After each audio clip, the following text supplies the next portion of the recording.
Well, first of all,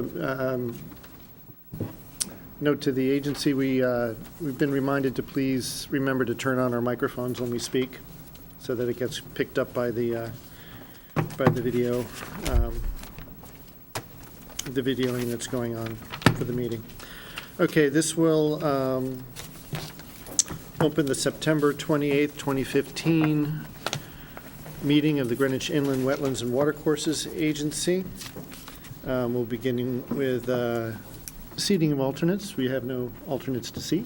Everyone is seated. Second is a review and approval of the draft minutes of August 24th, 2015. Did everyone get a chance to look at and review the minutes? Okay. Yes, I have a comment. Please, Norma. On the top of page 3, there's a reference to the agency scrambled the agenda. Can I just please ask for a different word, such as reordered or adjusted the agenda, rather than scrambled the agenda? Okay. I think reordered sounds good. Okay, very good. Any other comments? No? Okay, there's a motion to approve. Is there a second? Second. Okay, all in favor? Okay, thank you. Next is the Director's Report. Ms. Sesta.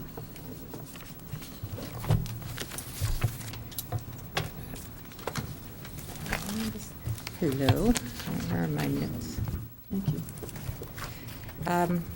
So we had a reasonably busy month, although, as I indicated, not as busy as the month prior, which is kind of surprising, thinking that people would be away and then come back in and conduct their business, but it didn't, in fact, pan out that way. Although, by the looks of tonight's agenda with all those new applications, it seems like people might have just kicked into gear a little late. Most substantively, for this past month, we have had extensive reviews of our forms and procedures to examine how they might work better in the office, how they might present a simplified and positive outlook to those who need to use them in the public. As well, we worked with the building department, DPW, health department to try to streamline how applications work their way through the various departments. So in the checklist, we previously had an 8-page checklist which covered a whole lot of detail, which has been incorporated into the regulation revisions. That section that deals with application requirements has been worked on extensively, and now our application checklist mirrors that more directly. We have discussed and defined more clearly for ourselves internally the procedures associated with agent reviews versus agency reviews, and then finally significant impact activities, so that the parcels or projects that come through as agent approvals, there is a clear delineation of the information they need to provide, and that level I look forward to using a reasonable amount of discretion such that the amount of information that's required ultimately of an applicant reflects the scope of the project, such that if somebody who's coming in with a deck 60 feet from a wetland shouldn't necessarily have to bring in the same level of detail as somebody who is putting a pool in 10 feet from the wetland, so to speak. So we will have to use our discretion as we go forward and make sure that the files are complete, keeping in mind they are subject to public review, and we do have to enforce whatever it is that is approved, and we need to have the material in hand to make sure everybody is aware what is expected. The agency reviews, which is sort of that middle level that comes obviously before you folks each month, I don't think you'll see much of a change. The checklist, is just streamlined, allowing the regulations themselves to speak to the detail rather than trying to stick that on a checklist. Then significant impact activities, as would be expected, have the heftiest burden because they are the largest in scope and tend to be more complex, so their requirements will reflect that. We've also reordered the green sheet to include declaratory rulings, and these are not the declaratory rulings that the agency sees where you're making the determination if something is an as-of-right use or not.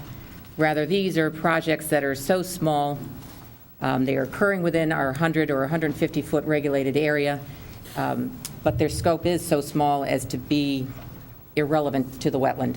We wanted to be sure that people had documentation that validated they are within the 100 feet, but they've been given proper authority to move ahead. And that's actually a very simple thing. The green sheet serves as the primary information, and then on the back of the green sheet will just be the signature, roughly the signature of the applicant and the signature of the agent acknowledging. These would be things like some air conditioning condensers that are perhaps more substantive than just putting a unit off the side of the house, and generators. Again, maybe it's the deck that's on the other side of the house from the wetland, 80 feet from the wetland, where it really is inconsequential. So we memorialize it and move the people on.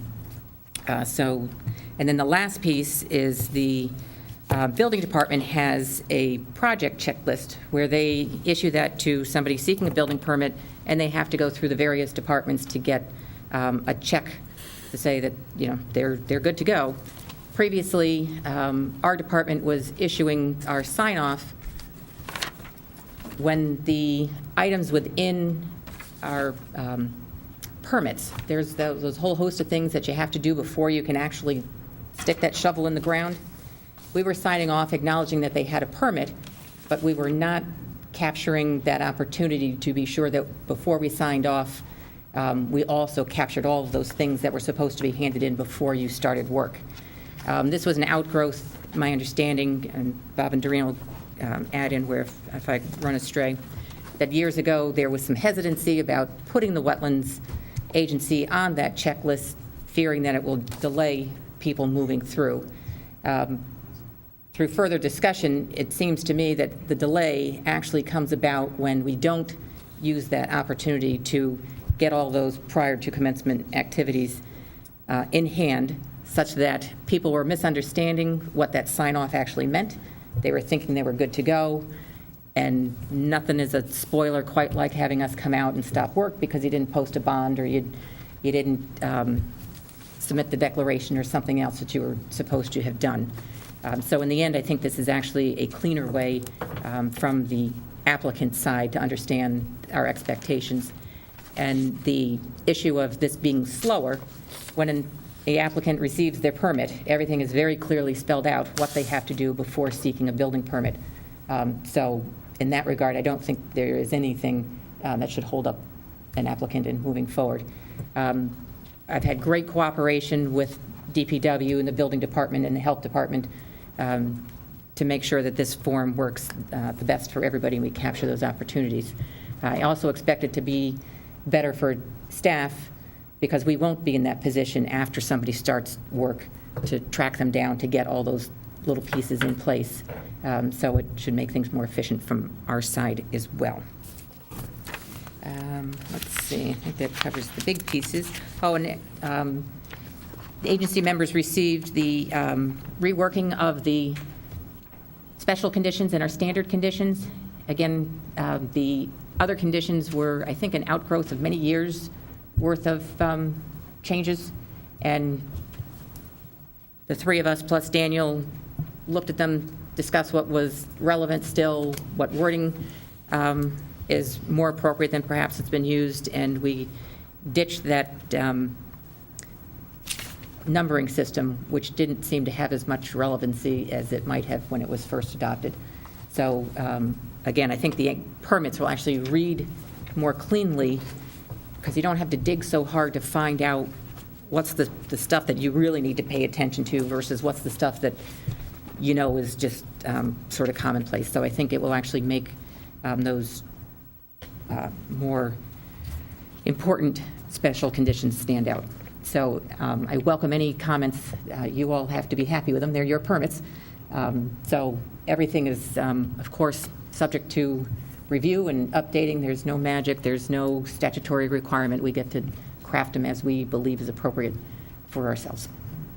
So I think that Oh, and Daniel is essentially caught up with sending out the notices to new property owners, and he'll be taking a few months off as the assessor takes a few months off to compile the grand list. So there'll be no more property transfers entered into the system after October 1, so he'll be stuck until January 1. So that will be that.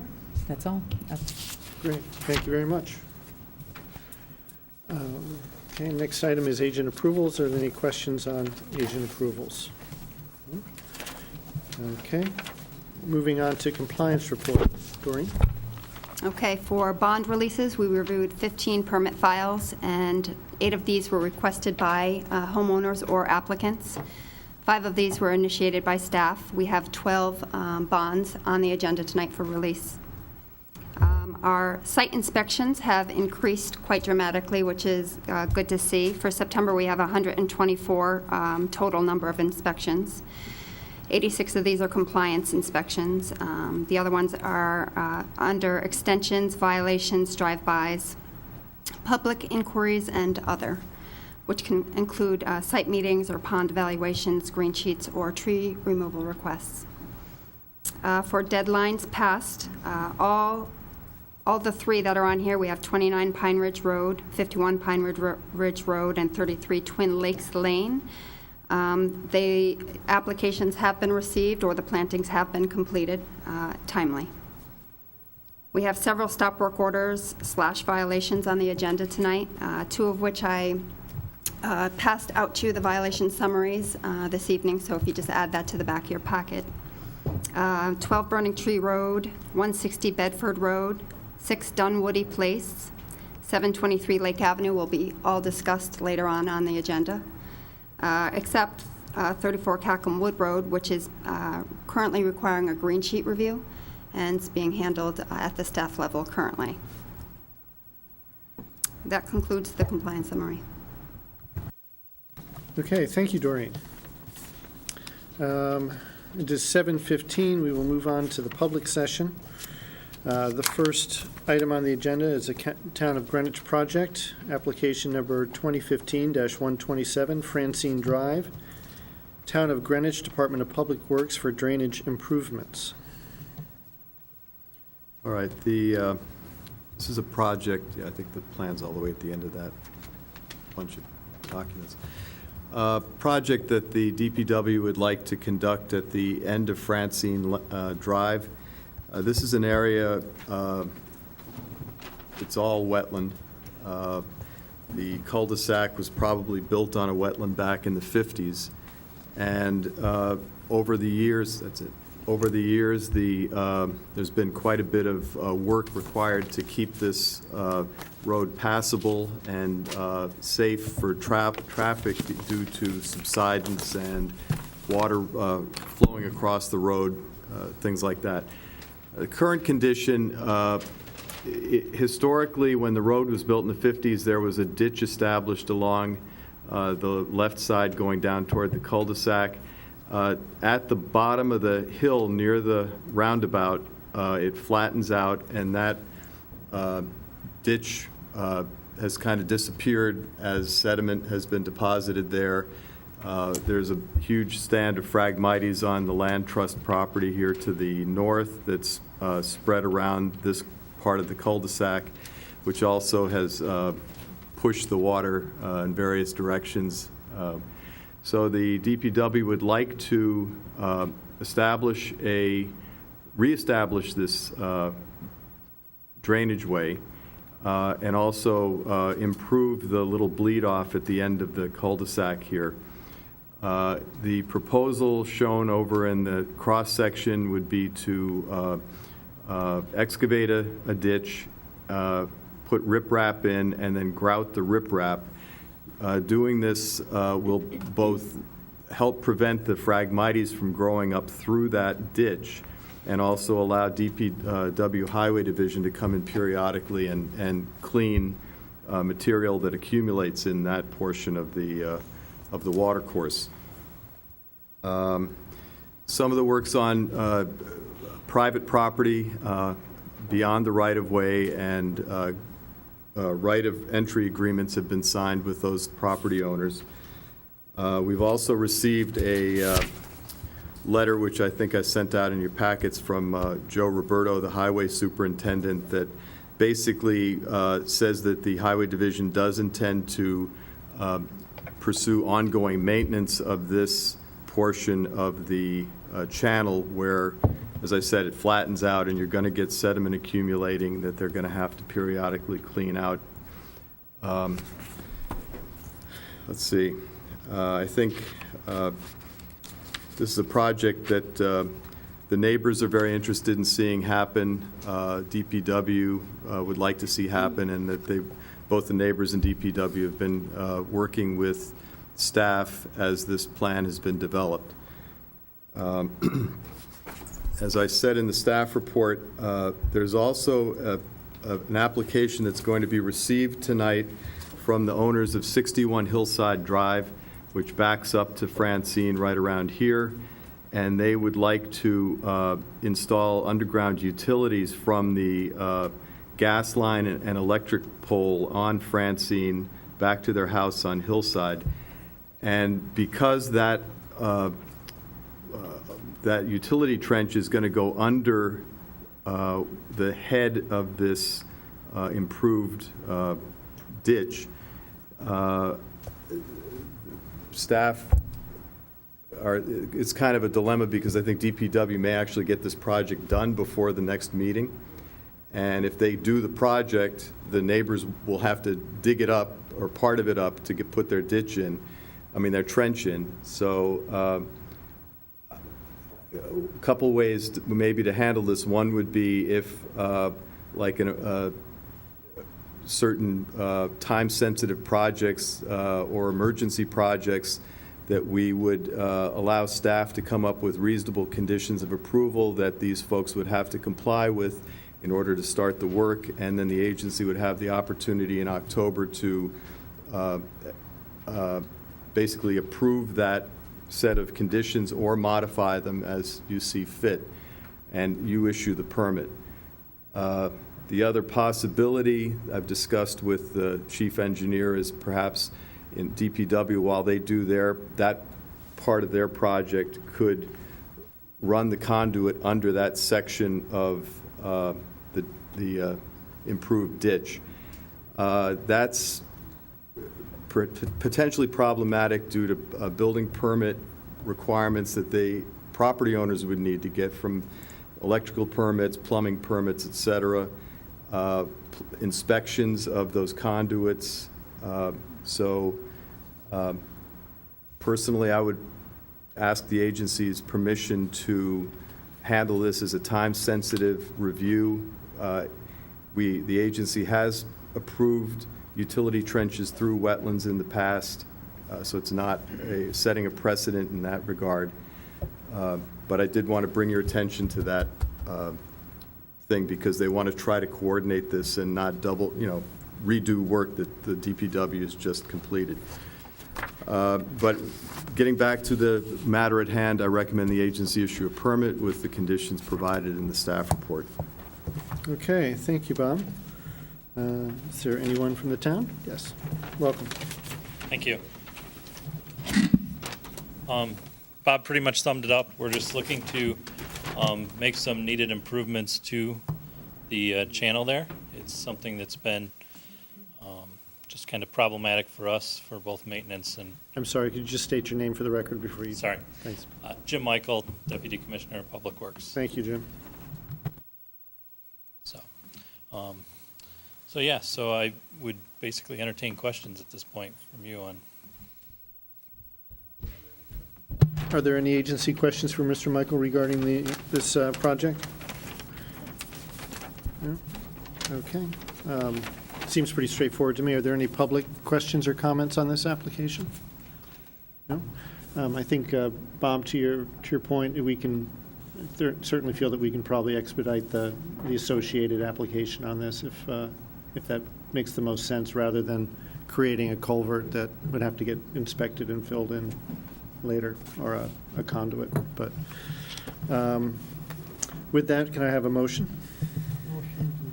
Okay, Jim approves. And Bill seconds. All in favor? Okay. Thank you. Okay, next item on the agenda are consent approvals. We have 5 tonight. 2015-114, 73 Cat Rock Road, Grumman Engineering for Christopher Lovelace for the replacement of a failed septic system in a wetland. 2015-115, 141 Bedford Road, Life Inc. for Barbara Rogers for repair of a dam. 2015-118, 209 River Road Extension, Hegney, Lennon, and Slane LLP for Halfway Tree Holdings LLC for renovation of a commercial building and parking lot and landscaping 15 feet from Mayanis Pond.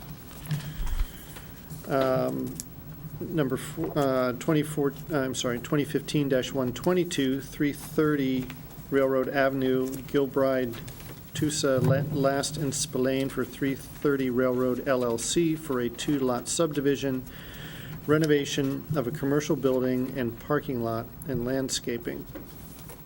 And finally, 2015-124, 22 Leah Fail Way, Soundview Engineers and Land Surveyors LLC for David Clark for construction of residential additions and deposition of fill 70 and 30 feet respectively from a wetland. Are there any agency questions on any of these applications? Any public questions or comments on the applications that I read? No? Okay, may I have a motion, please? Bill motions to approve. Is there a second? Second. Jim, I think Jim got in there. All in favor? Aye. Okay, so moved. Okay, next, on to pending applications. First up is 2015-072, 2 Cotswood Road, Yost Design LLC for Dmitry Mironov for installation of restoration plantings.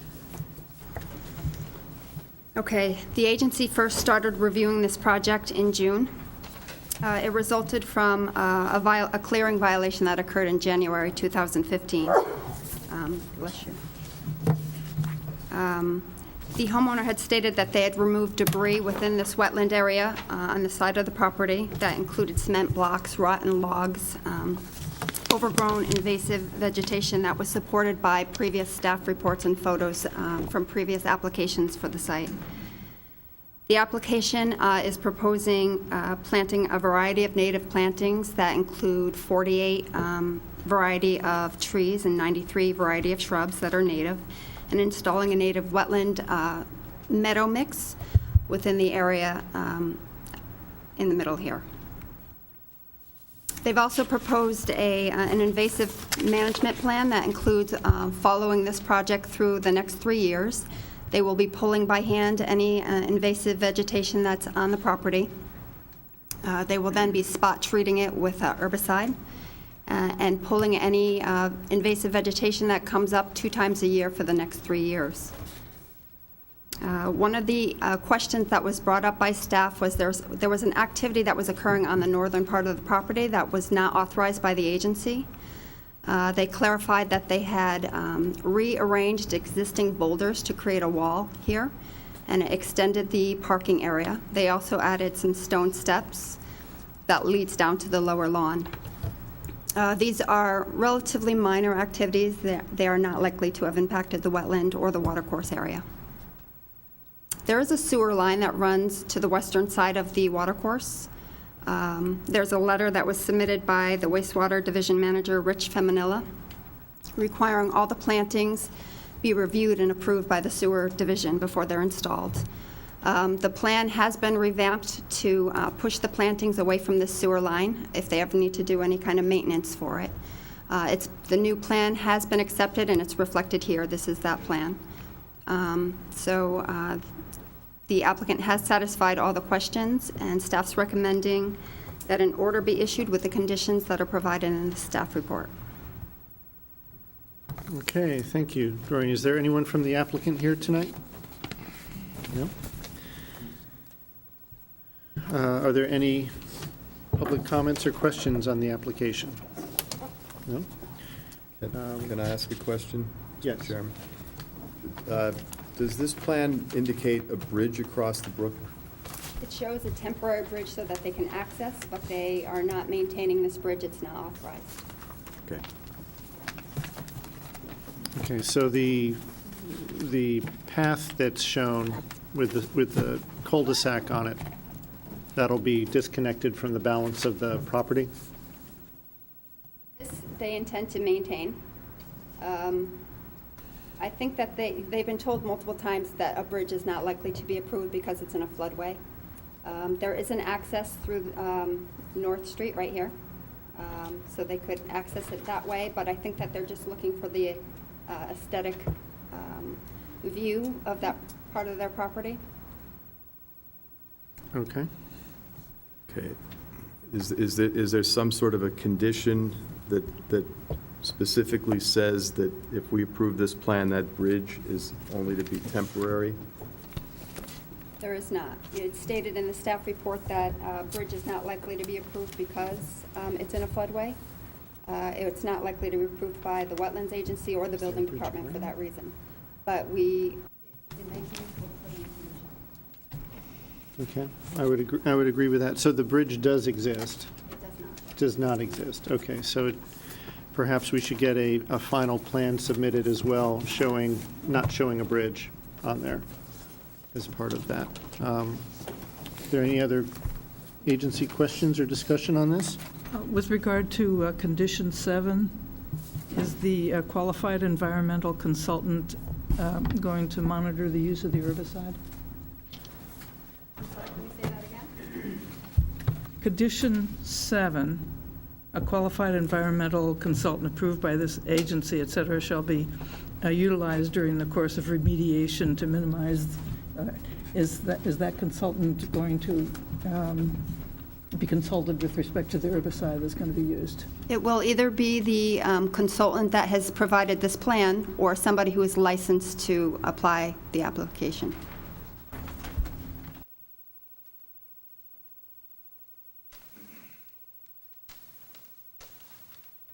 Would anyone like to make a motion on this application? Or this cease and correct? Okay, I'll go. Thank you, Joe. A motion to issue an order to correct with the conditions provided in the staff report, subject to a revised plan being submitted to staff indicating that the bridge does not exist. Okay. Okay, I'll second that motion. All in favor? Okay, passes, thank you. Moving on to application 2015-084, 12 Ballwood Road, Frangione Engineering LLC for AMG Properties LLC for demolition and construction of a new single-family residence.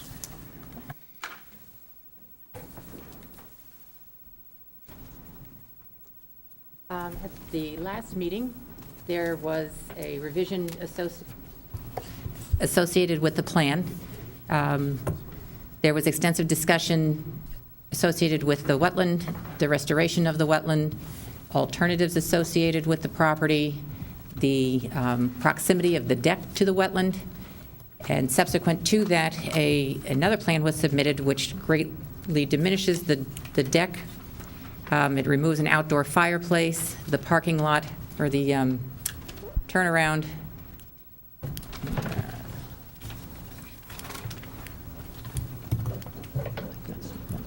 Thank you. Maybe that's the room. Wrong end.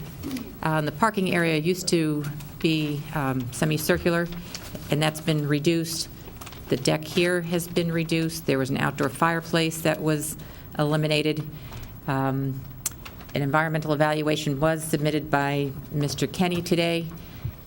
The plan still calls for the wetland to be restored with removal of Phragmites and other invasives, and then replanting, and a 5-foot buffer strip associated with the wetland. Department of Public Works has examined the infiltration system. Previously, it was, the base of it was too close to the restrictive layer, so this portion of the property has been picked up, and the engineering, Mr. Frangione's report states that they're only taking half credit for the Cultec unit because of the proximity to ledge, and DPW has accepted that as far as meeting the town's stormwater manual. There's also some additional grading through here. It was stated to improve drainage. I can't say I know what was the issue before and what that's resolving. But beyond that, there have been no other alternatives submitted. The agency was pretty clear that they were looking for alternatives that had a smaller footprint, either justification why the cottage was in fact historical as stated by the applicant's agents, or perhaps an alternative that removed that, alternatives that had a wider buffer. My staff comments speak fairly extensively to the need for the alternatives, and it's the burden of the applicant to establish the absence of feasible, prudent alternatives that would have a lesser impact on the resource. The statutes and our regulations are very clear about the requirement of an applicant to first avoid impacts, then mitigate. Avoid, minimize, mitigate. I would say that the applicant has not met that burden. The mitigation plan seems to be the element that the applicant is staking their position on without exploring more fully ways to actually avoid generating some stormwater. The buffer at 5 feet is highly inadequate. A buffer of that width is, I could find no documentation that supported that a 5-foot buffer is in fact what we would look for today and is in any way adequate to filter sediment or other pollutants. Residents typically come with pollutants associated with pesticide applications, fertilizers, pet waste, and all of those things we would be expecting a 5-foot strip of meadow grass to filter through. So I firmly believe that 5 feet is inadequate to protect that wetland, and I provided the agency with just a sampling of 2 documents, reports that speak to how one would go about sizing a buffer width and the various functions that it should serve on behalf of the wetland and watercourse. I would note in the report that Mr. Kenny supplied today, there is no referencing to any other professional journals or the like that substantiates a 5-foot buffer as being adequate. There's no pollutant renovation analysis that says what a 5-foot buffer could do as far as protecting that wetland from the residential uses of the property. And certainly going forward with an application that increases the impervious coverage by 3,000 square feet, and that does not include the hardscape associated with the driveway, without establishing to this agency that something with a lesser footprint would in fact not provide more protection to that wetland and watercourse, is certainly a shortfall within the application. DPW also suggested that the driveway, which is fairly long considering the size of the property, that an alternative could have been to reposition the garage and bring that up front. I think the statutes are actually quite wise in the way that they require an applicant to first avoid mitigation or avoid impacts.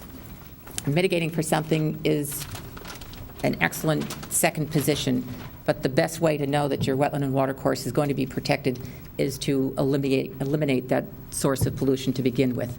So from the stormwater here, the amount that's being generated based on the size of the lot, the very small buffer, and the absence of alternatives certainly present a problem for me. Okay, thank you, Pat. Someone from the applicant here? Good evening, Mr. Chairman, agency members. For the record, Tom Hegney on behalf of the applicant. With me is Rob Frangione, our project engineer, and Bill Kenny, our environmental consultant. I wanted to go back through the changes that we have made since the last plan, so that you get an understanding of the reductions on site that we have done as part of the plan that's in front of you tonight. The existing driveway and the driveway we had originally proposed was 8 feet from the wetland boundary. We have eliminated that turnaround with the 2 curb cuts, eliminated the driveway near the wetland, shortened the parking area on the west side of the site so that it's now 51 feet from the wetland rather than 8. The deck, as the director indicated, has been reduced substantially in size and is now 22 feet from the wetland boundary versus 10 feet from the wetland boundary. The house is approximately 27 feet from the wetland boundary. The reduction in square footage of impervious surface is 370 square feet for the driveway, and for the house and deck is 386 square feet. So we've had a reduction of 756 square feet of overall coverage on site. I would point out that 3 years ago, the Planning and Zoning Commission adopted a green space requirement, which gives a guide as to how properties are looking to be developed in the various residential zones. In the R12 zone, which is where this property is located, you have to have at least 55% green space on site. This plan, as revised, has a green space of 68%. The current status of the wetlands is that there is approximately 1,400 square feet out of the 3,200 square feet on site, which is impacted by invasive species, and approximately 325 square feet of lawn area that's been maintained since, I'm sure, before the wetland agency was founded. So about half of the wetlands on site, or a little bit more than half, are impacted either by invasives or by lawn.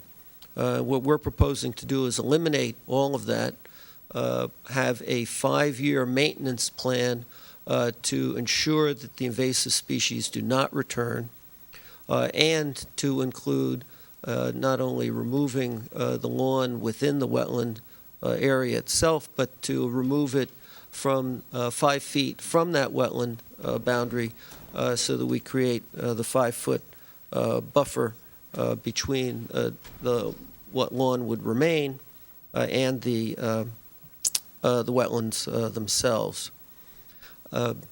As part of this plan, we're showing underground detention, which not only handles stormwater runoff, but also deals with water quality, which is one of the things that the town engineer does focus on as part of his review.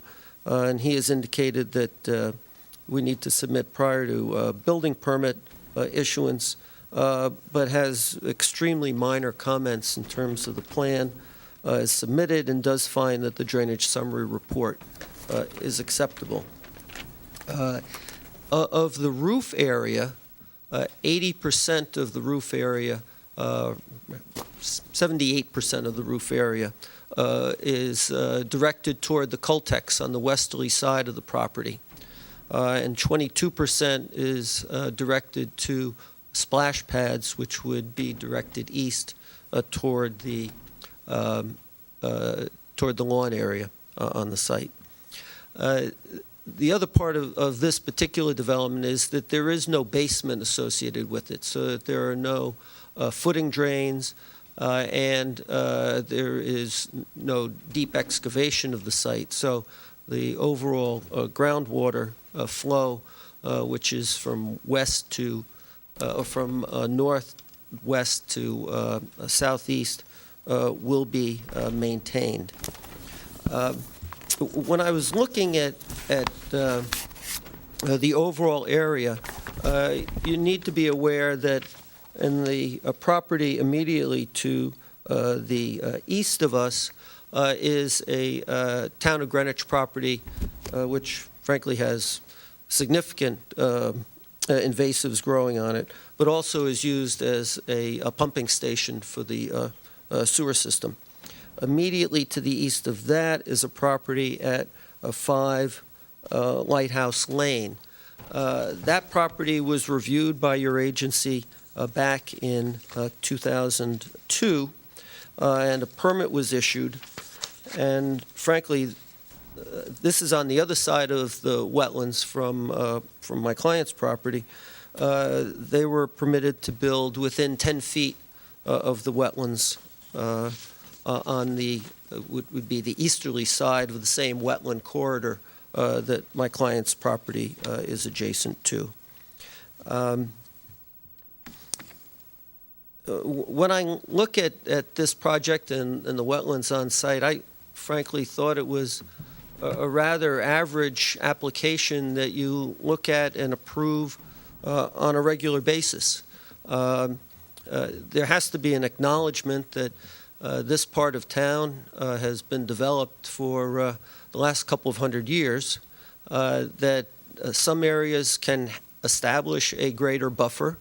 Other areas, such as downtown Old Greenwich and the areas associated with it, are not as conducive to development that would require a larger buffer. If we're in the 1 acre zone or the 4 acre zone, that's something much different, and you have the room within which to operate. Here, you have a neighborhood that, frankly, is very well developed, and what we're proposing today is actually significantly improving the conditions both in and around the wetlands, even though there is a new house that's proposed to be constructed. I think the question that you need to be asking is there a significant adverse impact on the wetlands?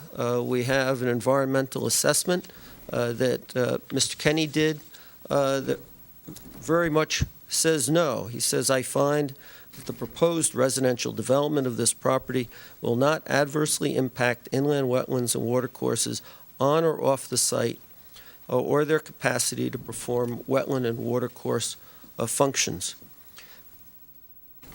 I would also add that at the last meeting, we had neighbors who spoke and expressed their concerns about that. And Mary Young, one of our neighbors, is here again this evening, and I'm sure you'll hear from her.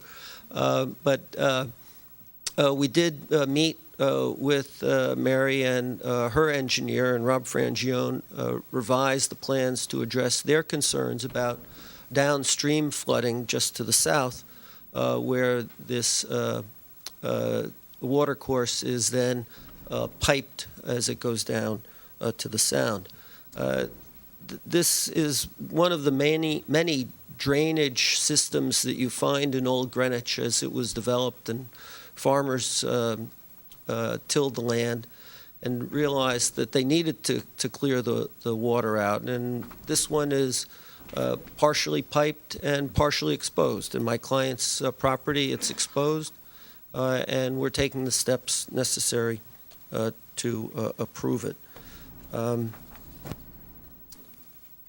At this point, unless you have any questions, I'd defer to Mary or anyone else who wishes to speak. May I ask a question, please? Why is it that your client chose not to submit a prudent and feasible alternative when it was specifically asked to?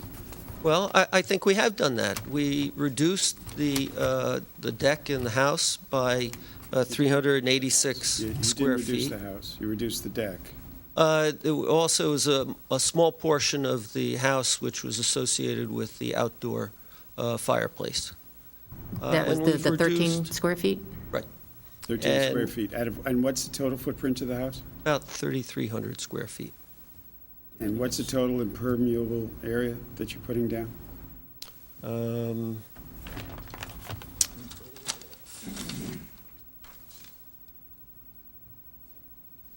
It's approximately 6,200 square feet.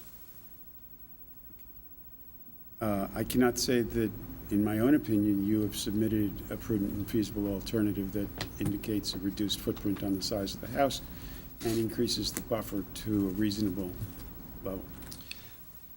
Well, that leads me to a quandary that I have. And I want to have this discussion with the agency because it will enable me to advise clients going forward, because much of what clients look for is a prediction. If I try to do something with this property, will I succeed? And what other steps will I need to take to get the approvals I need to build on the property?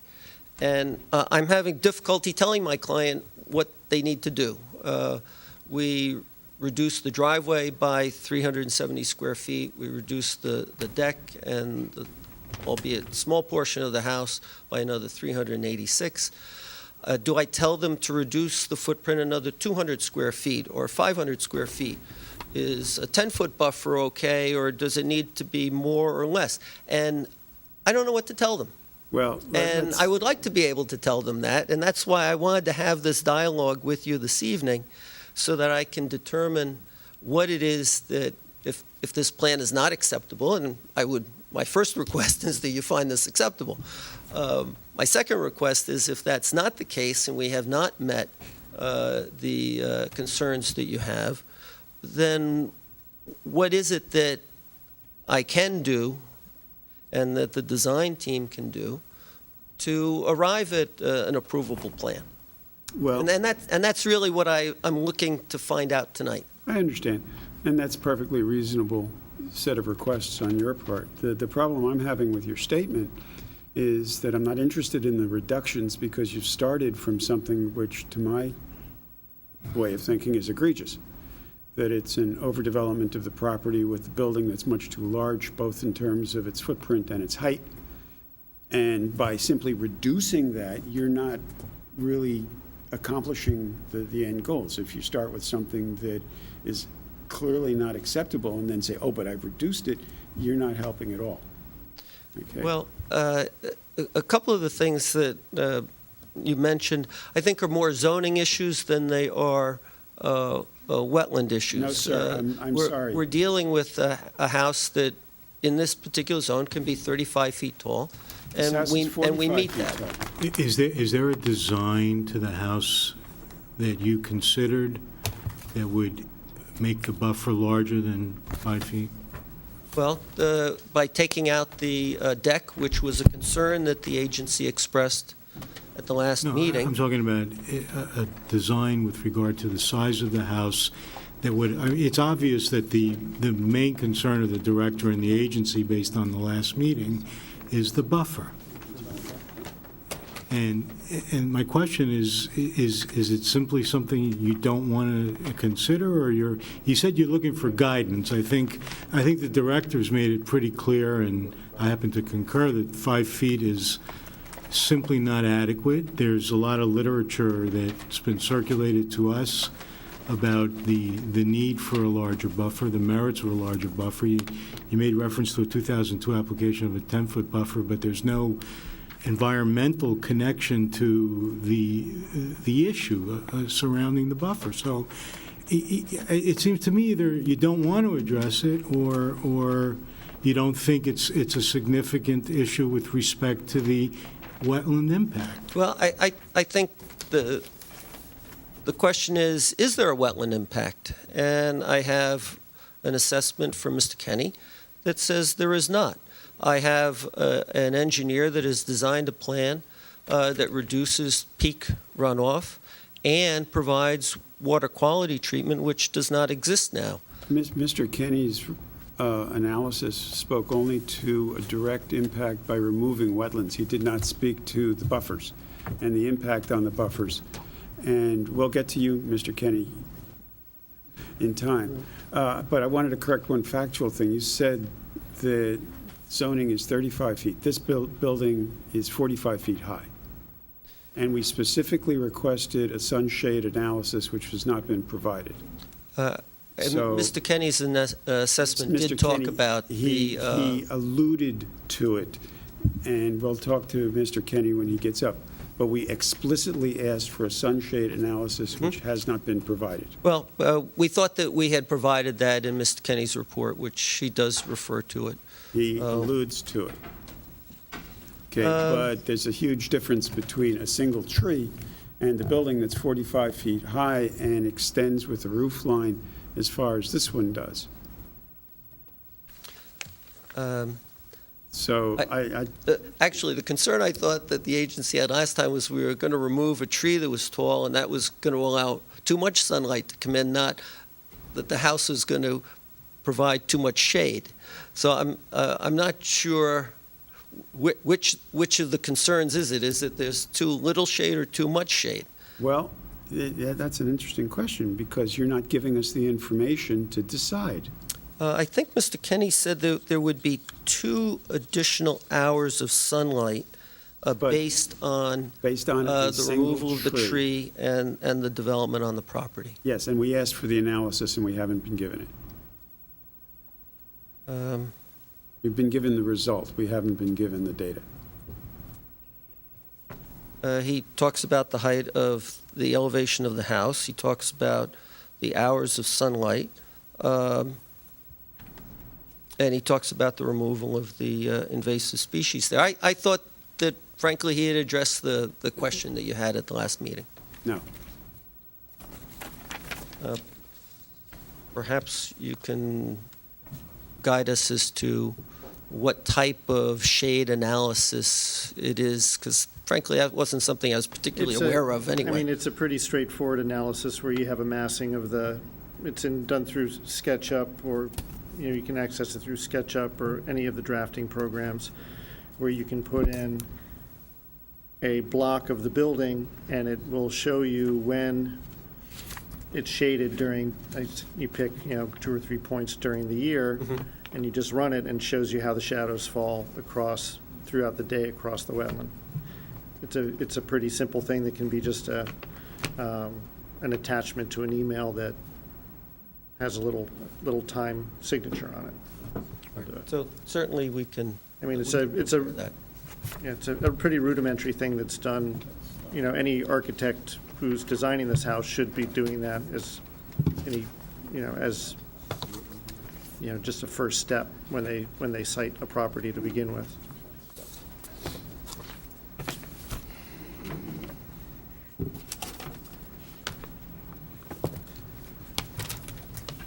I did want to submit for the record the approval for 5 Lighthouse Lane, which was application 2-119, which is the property on the other side of the wetland that my client abuts.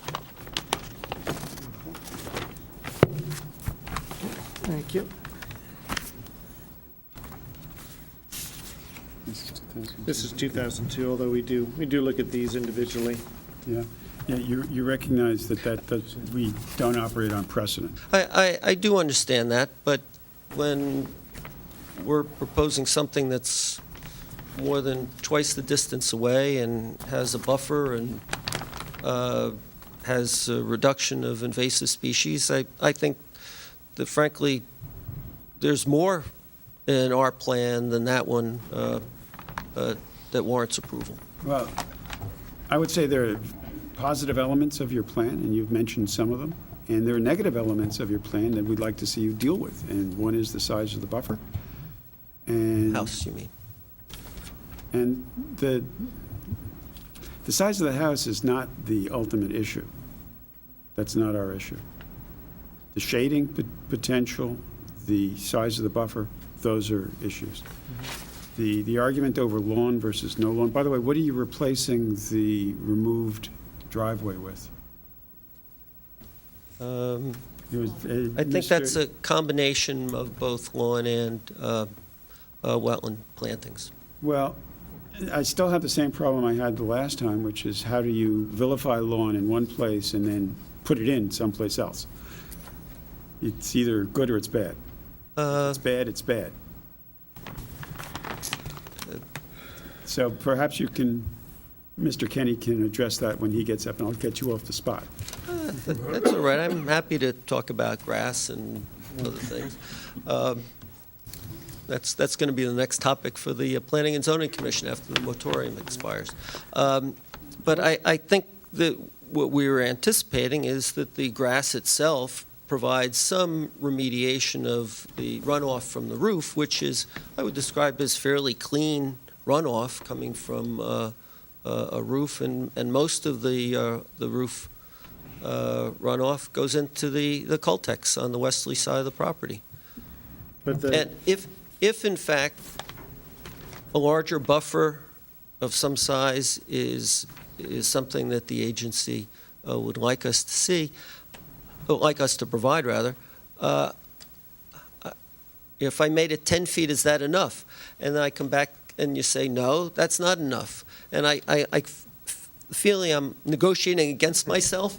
It's like if somebody says, will you pay can I pay $1 million for this? And I say no. And I think so, the simple do I answer to pay that two? is, there's nothing arbitrary about it, okay? There really isn't, and I think it's a little misleading to suggest that we're acting in an arbitrary fashion with respect to the buffering issue. Here's two sources. I suggest your environmental scientists or you look at them and tie your application to the criteria set forth that specifically identifies the benefits of buffers relative to different sizes and different developments.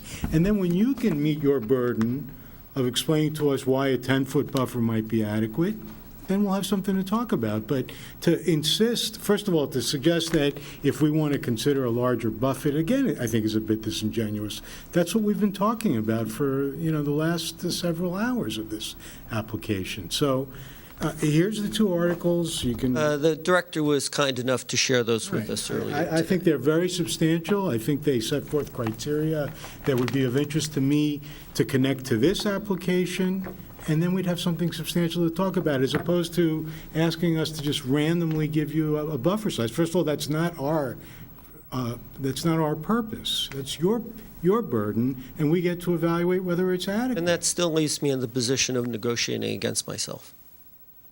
I didn't realize this was a negotiation. That's certainly the way it has felt.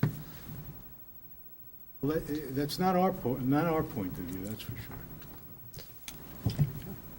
Mr. Chairman, I have nothing further at this point. Okay, thank you. One question, I guess, is the question about flipping the garage that came up last month, I assume. Was that looked at? Do you have any sort of sketch that shows that as a potential alternative for Well, this? since that driveway is on the west side, on the other side of the house, we thought that the more prudent approach was to eliminate the driveway in the area closest to the wetland, and that's why we eliminated opposed that to- portion instead. As opposed to wrapping it around, because if that went away, the whole house could shift back from the wetland, and then you could have more buffer. You could achieve more buffer that way as well. By placing the garage facing If the the garage street. is on the street side, you eliminate this piece of driveway that comes around to the back. It's just something to think about. We can certainly look at that. Okay, thank you. Bill, you want to have any? Mr. Kenny? Mr. Kenny would like to briefly summarize his report for you.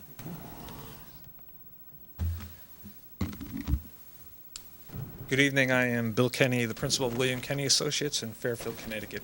I am a registered landscape architect, professional wetland scientist, a professional soil scientist. I have a degree in environmental management from the Yale School of Forestry.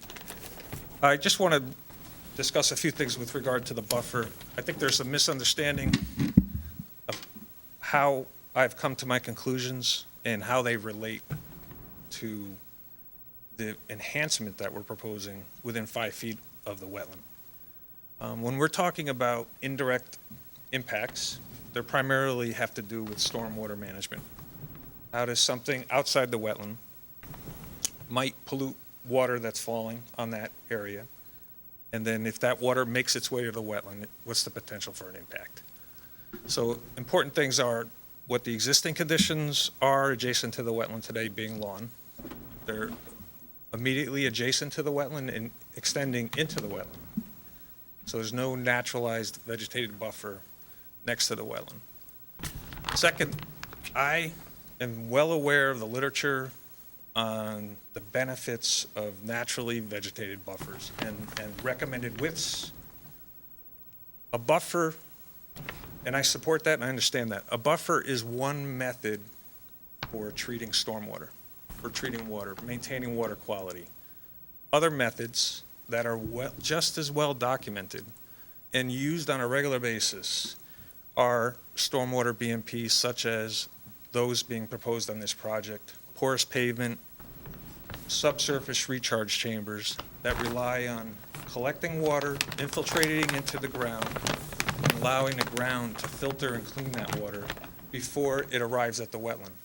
I think a major difference in an interpretation of the state law for wetland protection and your regulations that I have with Director Sesto is that my understanding is the impact doesn't occur until that water crosses and enters into the wetland.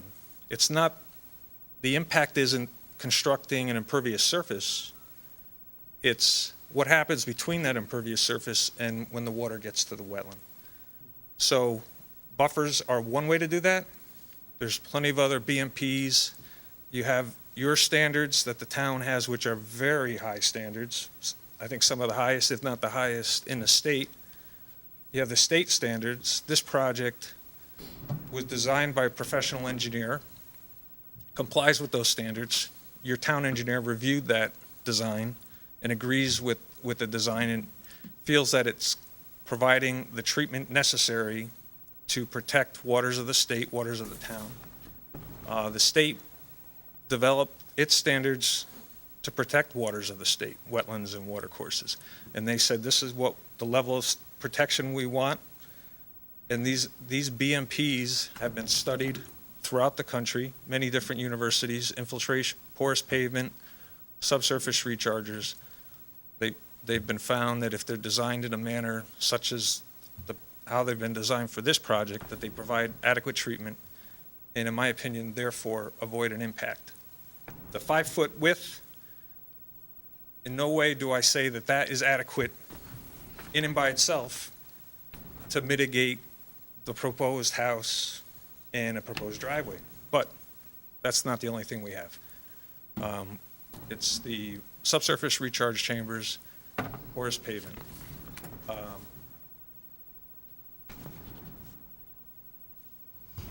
If I may, Yes. Mr. Kenny? The lawn that's associated with this property is draining to the wetland. It's not going into a cul-de-sac. It's not going into the driveway. It's draining to the wetland. Right, as it does today. Yeah, it's a freedom lawn out there now. But tomorrow it could not be. It might not be. And That is true. And that's regularly mentioned to me when, if someone, You cannot, If I you came could say it before you- 100 times, and you're not going to sell me on the fact that 3,000 square feet of impervious coverage is better than lawn. Mr. Hegney said the driveway that you're taking out is being converted to lawn and put that as a positive. So is it your contention that that's in fact a negative? I mean, you can't have it both ways. right, I'm not relying on that lawn to save the wetland. That lawn drains to the wetland. It does today. If I were to present an application before you today and said that we're going to have this lawn and it's going to be managed in accordance with organic land care practices, and because of that, rely entirely on that there'd be no impact to the wetland, I know the response would be, but Mr. Kenny, what happens if the property owner changes his mind or sells the property? We can't guarantee that the next property owner is going to maintain that lawn in those very sensitive, responsible way.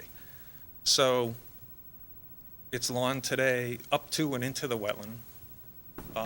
So we are improving it by removing some of that lawn. The buffer, No. You can't tell me that a house and a driveway is better than lawn for the wetland. You just can't. so the It just house we're isn't. dealing with other. Then why don't we just pave it up to the 5 feet and call it a thumbs up? I mean, it just makes no sense what you're saying. The house and driveway is not better than dirt and vegetation. It just isn't. And States, it is not avoiding impacts. Avoiding sources of impacts would be generating less runoff to begin with, not mitigating what you're producing. I have to disagree with that Well, interpretation. what, avoid, minimize, mitigate. You tell me what the difference in the statutes meant between avoiding and minimizing. Yes.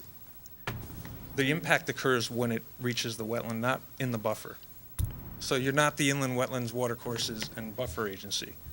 It is well documented that buffers adjacent, naturally vegetated buffers adjacent to wetlands are important for maintaining the health or improving the health of a wetland. We have I a agree with compromised that. site. We have a compromised site with excellent opportunities to do better. Right. We're not seeing those excellent opportunities being seized. We've proposed enhancements to the wetland, removing invasive species, planting native plants, removing lawn that's in the wetland and immediately adjacent to the wetland. For the impervious surfaces, we're I would say using- that the literature just doesn't follow suit with what you're saying. if there were And no. I will put on the record that I am an environmental analyst with 30 years of experience in the field, degree in biology, environmental biology, so the record can reflect that as well. And I'll be happy to submit my resume.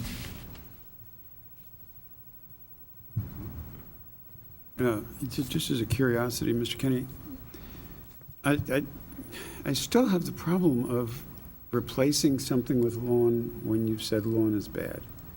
Now, the lawn that you're replacing the old driveway with is in the same proximity to the wetland as the lawn that you're asking credit for removing. We are replacing various surfaces on the property. Should we make the entire, should we make the entire property naturally vegetated? That would be wonderful. I would think that would be great too. But you But say I you- understand and respect the property owner's right to some development. I know that the zoning regulations for this area of town, that the town, through their zoning regulations, allow for a certain density, and they've developed BMPs for stormwater management to protect water quality. Right, water quality is wonderful, and the engineering department has that responsibility, and we're responsible for the wetlands. The director has demonstrated that buffers are important, which you seem For to, water quality. for the health of the wetland. Right, and as you say here in your report, lawn areas have the potential to be a direct source of pollutants within the wetland due to potential fertilizer and pesticide application.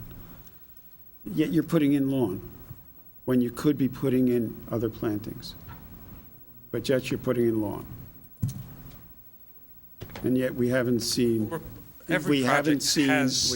seen a prudent and feasible alternative. It is your burden to provide the alternatives that the agency has asked for a lot. Right.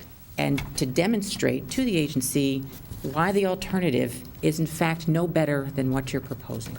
That's your burden. But if you don't ever present the alternatives and the argument that substantiates that, Well, you've not met your burden. it's our position that we're not adversely affecting the Okay? wetland. And unless there's an adverse effect, then there's not a need, it's not legally Well, required to have an alternative. I guess the other problem is that the entire way you've approached this with your letter, you say that 3/10 of an acre is relatively small disturbance. Do you really think that's true? Yes. It's 2/3 of the property, and it's a relatively small disturbance? Well, it's If it was a quarter-acre property and you disturbed the entire thing, is that a relatively small disturbance? Yes, it's not relative to the property, it's relative to, And of course, it's relative to the property. it's relative to the type of development that occurs in this town. And No, it's relative to the property. that statement, in context, is referring to protecting the wetland from soil and erosion and sediment impacts. One row of silt fence has been shown to provide adequate protection for up to a half-acre disturbance. So my point was, we're under that half acre. It's relatively small compared to projects that have 2 acres of disturbance on very steeply sloping site. The site is relatively level, and relatively small, the potential for an impact from soil erosion and sedimentation during construction is not likely to be, Right, so you're not as bad as the worst. no. The point is, there won't be a problem because it's small amount of disturbance during construction. That statement is with regard to during construction. And I'm not sure what's wrong with the statement that I made. As you get large areas of disturbance, steeper slopes, the potential for a failure with a silt fence is much more significant. Flat slope, small area disturbance, the potential for an impact is much less. And yes, this is a relatively small area of disturbance. Thank you. You're welcome. Are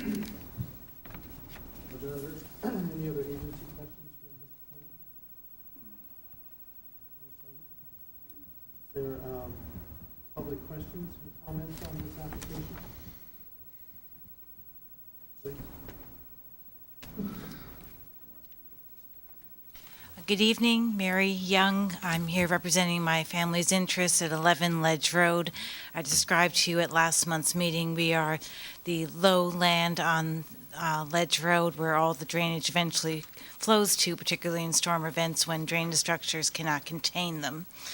I wanted to thank the agency for encouraging the applicant to meet with neighbors, and I'm pleased to confirm that Mr. Hegney authorized his client and his engineer to meet with myself and Barry Hammonds, the engineer I had retained.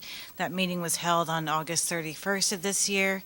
At that meeting, certain modifications were requested by us as outlined in the letter that you have in your record, and Mr. Frangione made those changes to his plans. I've been hearing, first of all, let me say thank you in regards to those modifications being made to those plans. What I've been hearing tonight is apparently the distinction between the need to avoid impacts versus, or combined with the need to mitigate impacts.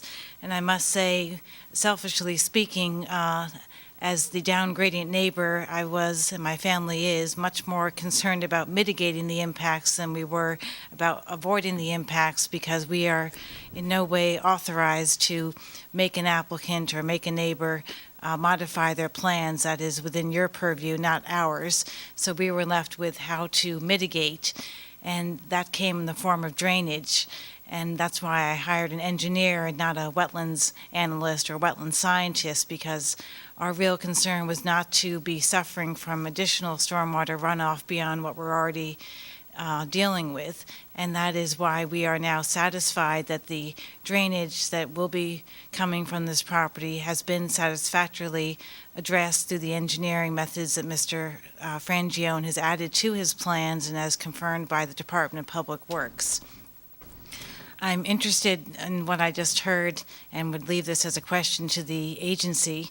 Mr. Kenny just described that, in his opinion, there is no legal requirement that he or his client provide any alternatives.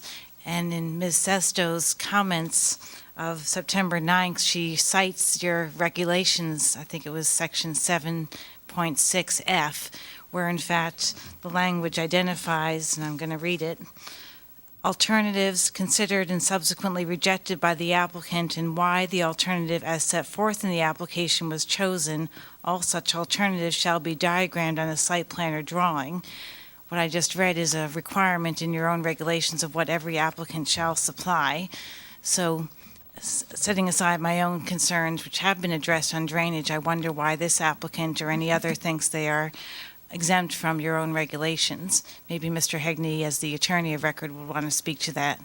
Thank you for all your hard work on this, and if you do follow your director's recommendations to further continue this to allow for further modifications, perhaps I'll see you next month. Thank you. Are there, yes, please. Hi, good evening. Thank you. It'll become very clear very quickly that I am also not a engineer or Your name, please. scientist. I'm sorry, Neil Weinberg, and I'm at 10 Ledge Road.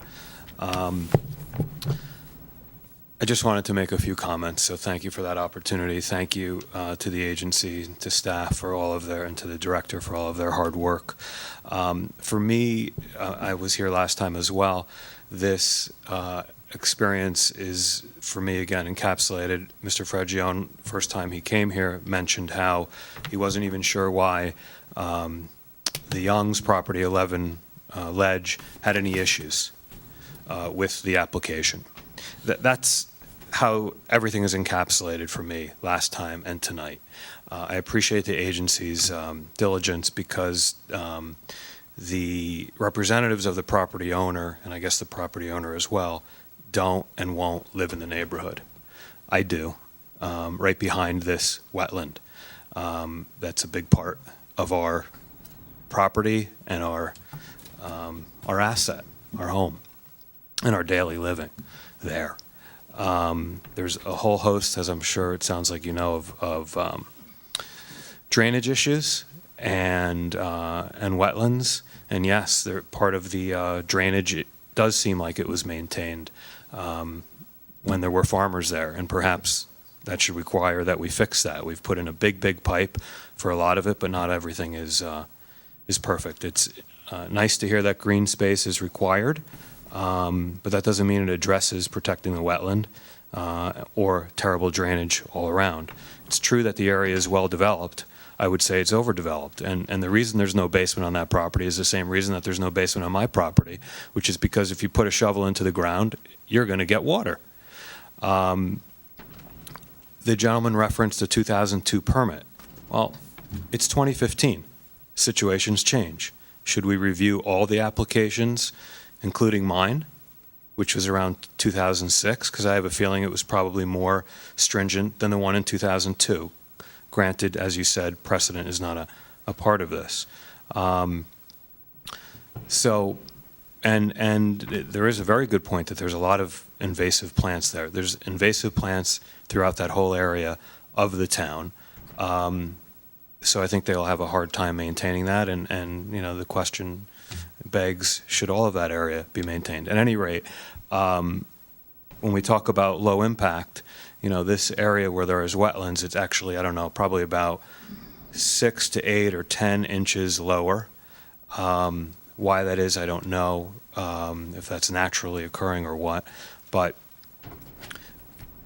I think if a quarter of that property, and again, I don't think it's significant for them because they don't live there, but if a quarter of that town area gets filled with silt, it's going to have all kinds of ramifications, both wetland,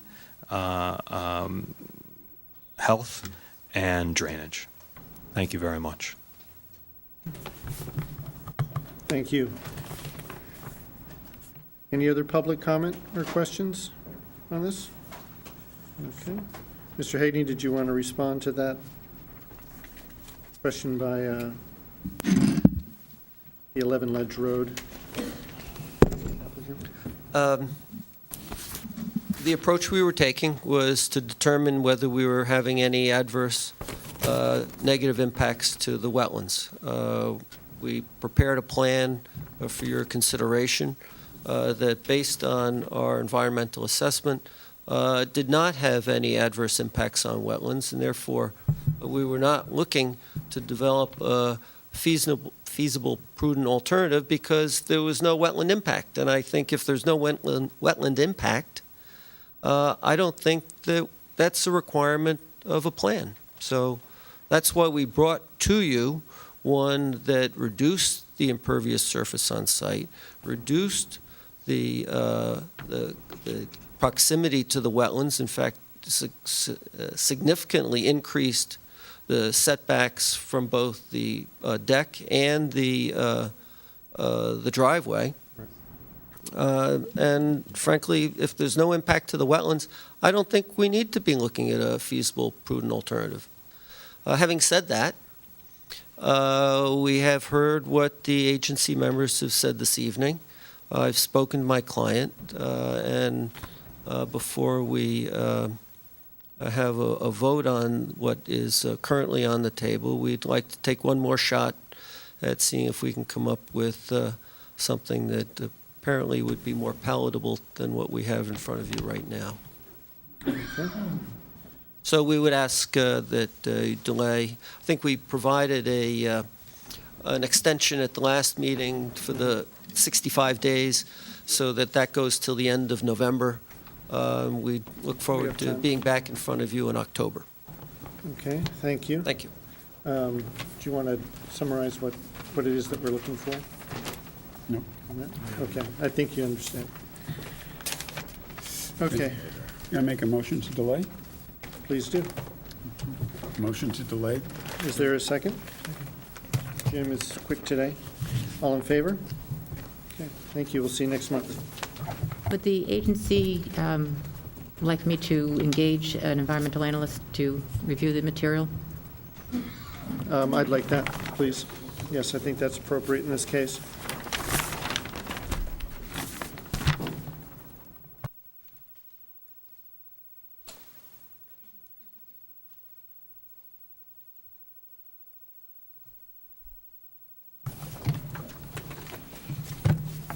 Okay.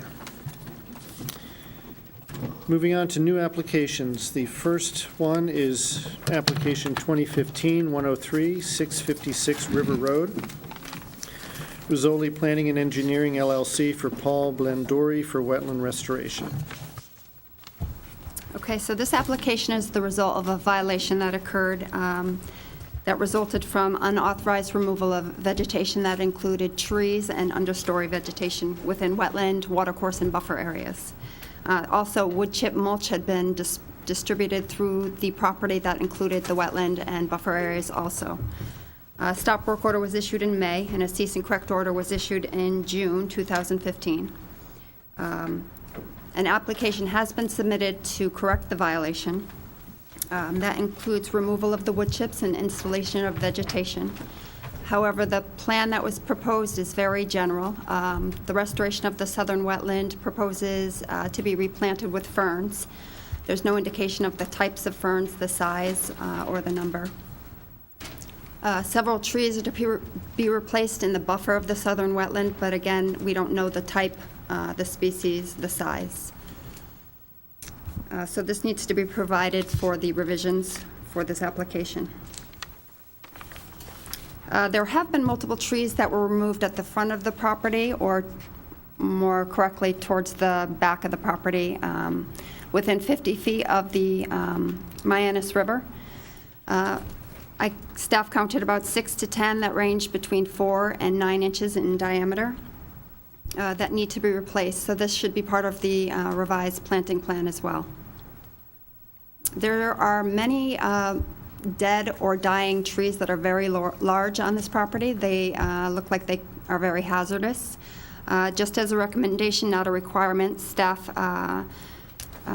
mentioned having a licensed arborist go out and take a look at the site and mark any trees that are a hazard. And any of those that are recommended to be removed, and in fact are to be removed, should be replaced if they are within the wetland area. There was a soil delineation done that is indicated on this map. There's a wetland here and a drainage corridor that goes down this way. This was done in 1993 by Timothy Welling. We just recently got a revised soils delineation by James McManus that eliminates this wetland here. Generally, what we do in these cases is have the soil scientists return together to the site and come up with an agreement on where that delineated wetland is located. So we should have that as part of the application submission. And finally, there's a location on the southern part of the property, or adjacent actually, on the southern part of the property that is a town property. There was a berming of a watercourse here, right off the property line, right around here, which extends from a pond. And on the opposite side of that pond, a trench was excavated, which appears to have altered the flow of water away from the subject property, and effectively impacted the wetlands in this location here. This work was not authorized by the agency. It wasn't done by any town department, but corrective measures need to be taken to restore the pre-existing hydrology that occurred in this location.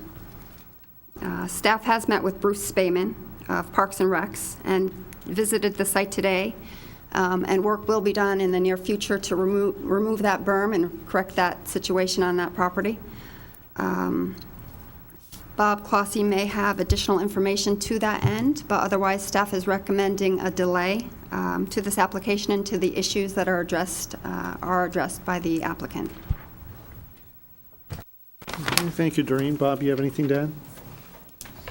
No, Doreen summed it up pretty well, unless you have a question. Okay, welcome.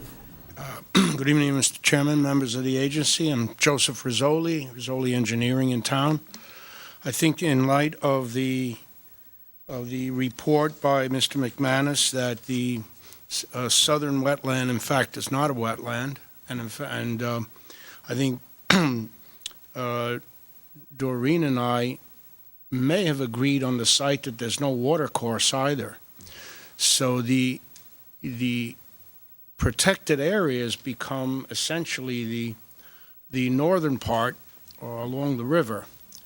That is a dramatic difference. It would be a dramatic difference in the application, because the first cease and desist letter that went out by Marissa Anastasio says removal of vegetation within wetlands and watercourse areas.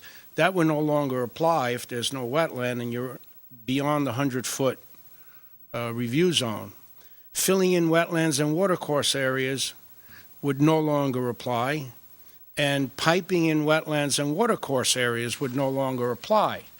So we'd actually be dealing with essentially some trees that my client would like another review, maybe during this period while we're getting the soil scientists together, because my client is saying that he did not remove any trees anywhere near or within 50 feet of the water. So we could revisit that with Doreen and come before you next month with a clearer application. I did want to mention there were several trees at the front of the property, which I guess is the west side of the house, that were removed. I counted about 6 to 10 stumps within 50 feet of the river. And this wetland, that's a wetland fringe along the river. So there are trees that were removed within this buffer area that need to be restored. Can we clarify, because your statement was from the river, you actually mean from the river and the limit of wetland? Yes, from the limit of the fringe wetland. Okay, so it was a little confusing because for some reason you said the water, the river. So that clarifies that. All right, maybe I can jump in now, since Mr. Rizzoli indicates that Mr. McManus and Mr. Welling are going to go back and examine the wetlands on the site, or what had been flagged as wetlands in the past. It's very important that they investigate the soil deeper than 24 inches, because if this area was filled, it may not have wetland soil within 20 to 24 inches of the surface because the surface was filled. So they have to go down to the native soil level and then go 20 inches deep. I'll remind them of that. Bob, just a curiosity, when that berm is removed and the water starts flowing across the property again, where does it go? Right here. Right. So you right remove the through there. berm and lo and behold, that's a wetland and it's a watercourse. Well, to be a watercourse, it has to have a defined bank and channel and some scouring. some other characteristics, and I haven't been on the property. I'm not sure that is the case in this area right here, which the applicant indicates Mr. McManus says is not a wetland.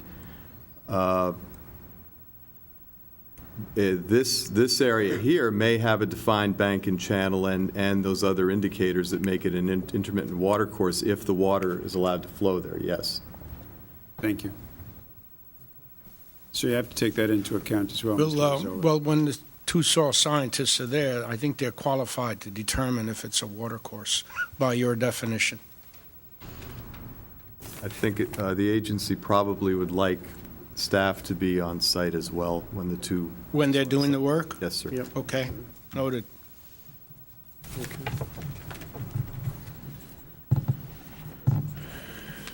Okay, very good. Is there any other questions for Mr. Rizzoli on this? Any public- Do we know who This bermed is who the bermed first the hearing. watercourse? I'm sorry? Do we know who bermed the watercourse on the town property? I questioned my client, and he said he does not. It certainly wasn't him. How long has your client owned the property? Mr. Blondori? 2 years? March of 13? A little over 2 years. Are we okay with the 60 days? Or 65, I'm sorry. This is the first application, I believe. Yeah, I think you should be fine with it.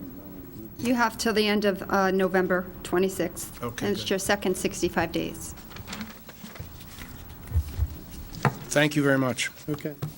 Is there a motion on this application? Motion to delay? Is there a second? Jim seconds, all in favor? Okay, so you're clear on what we're looking for next? Pretty clear.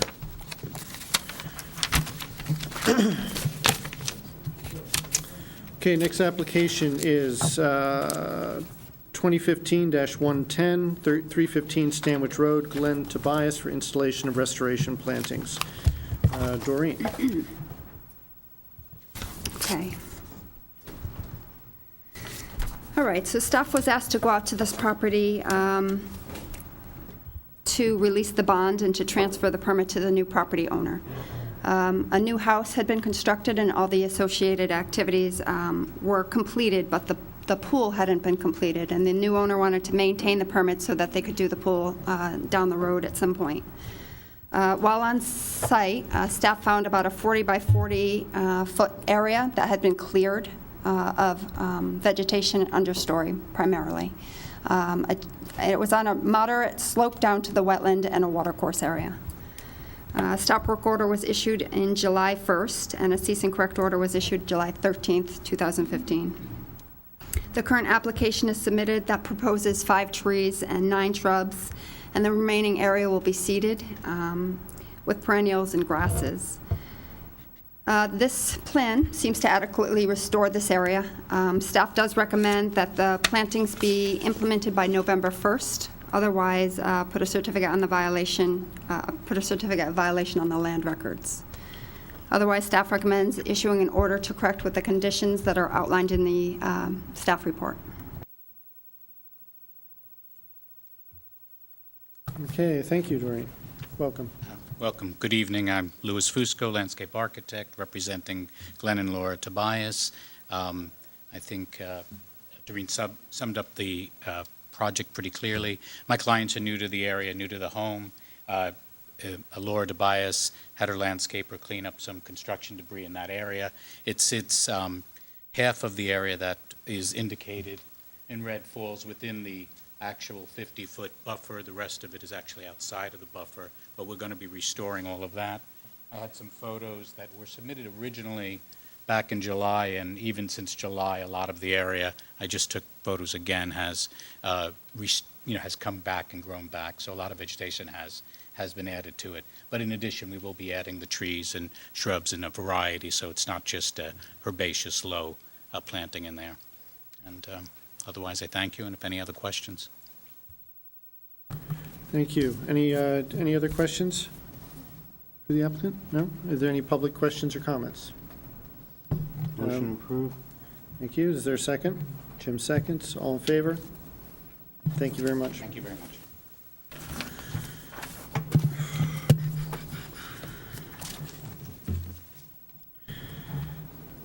Okay, next application is 2015-119, 18 Parsonage Road, TDN Engineering for Kim and Jerry Miller for construction of garage, pool, and pool house with grading 55 feet from a wetland.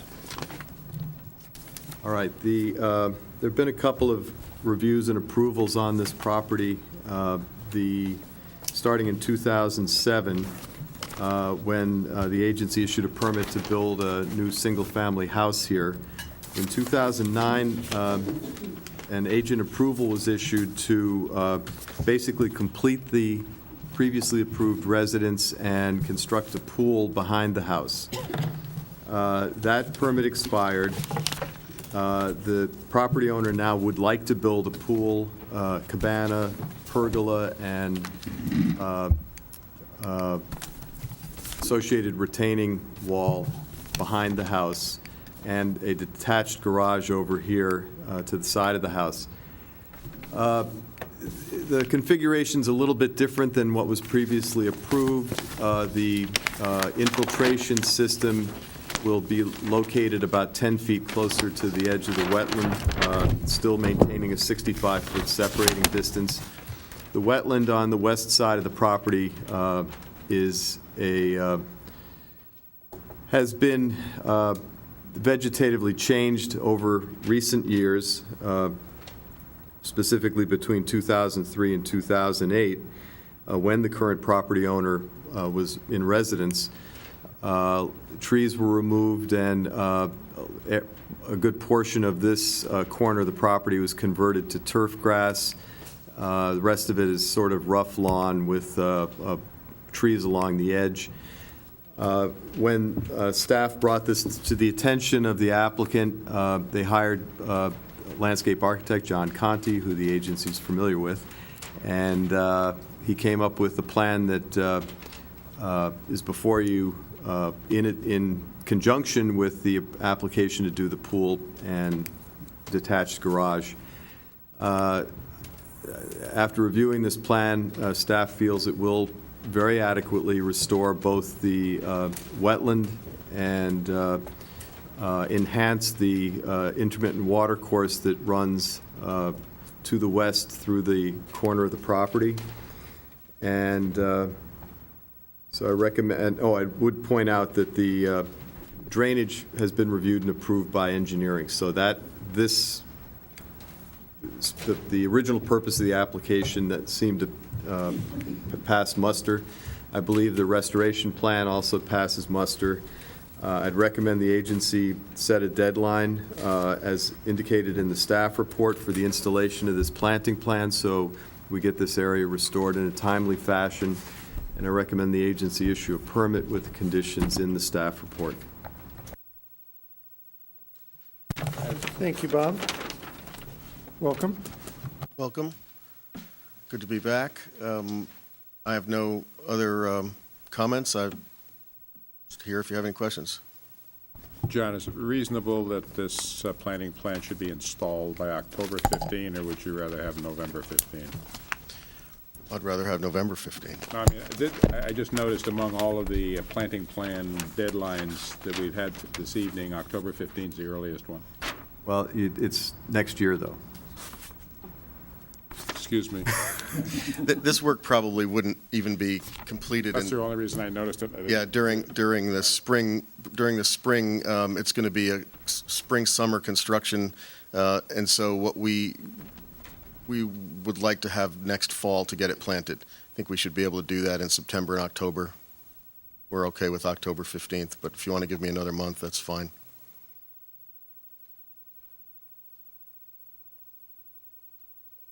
So the idea is that you're going to have these plantings will follow the construction as opposed to going in and doing them ahead of time?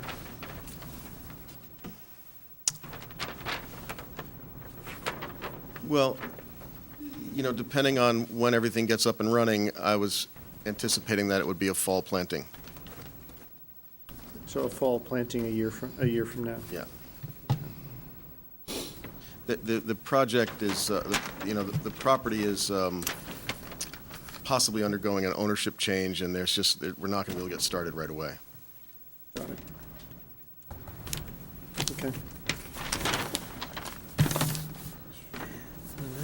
Well, the director pointed out something that I failed to put in the staff report, that condition the planting plan will be implemented by October 15th, 2016, whether or not the pool and other approved activities are undertaken.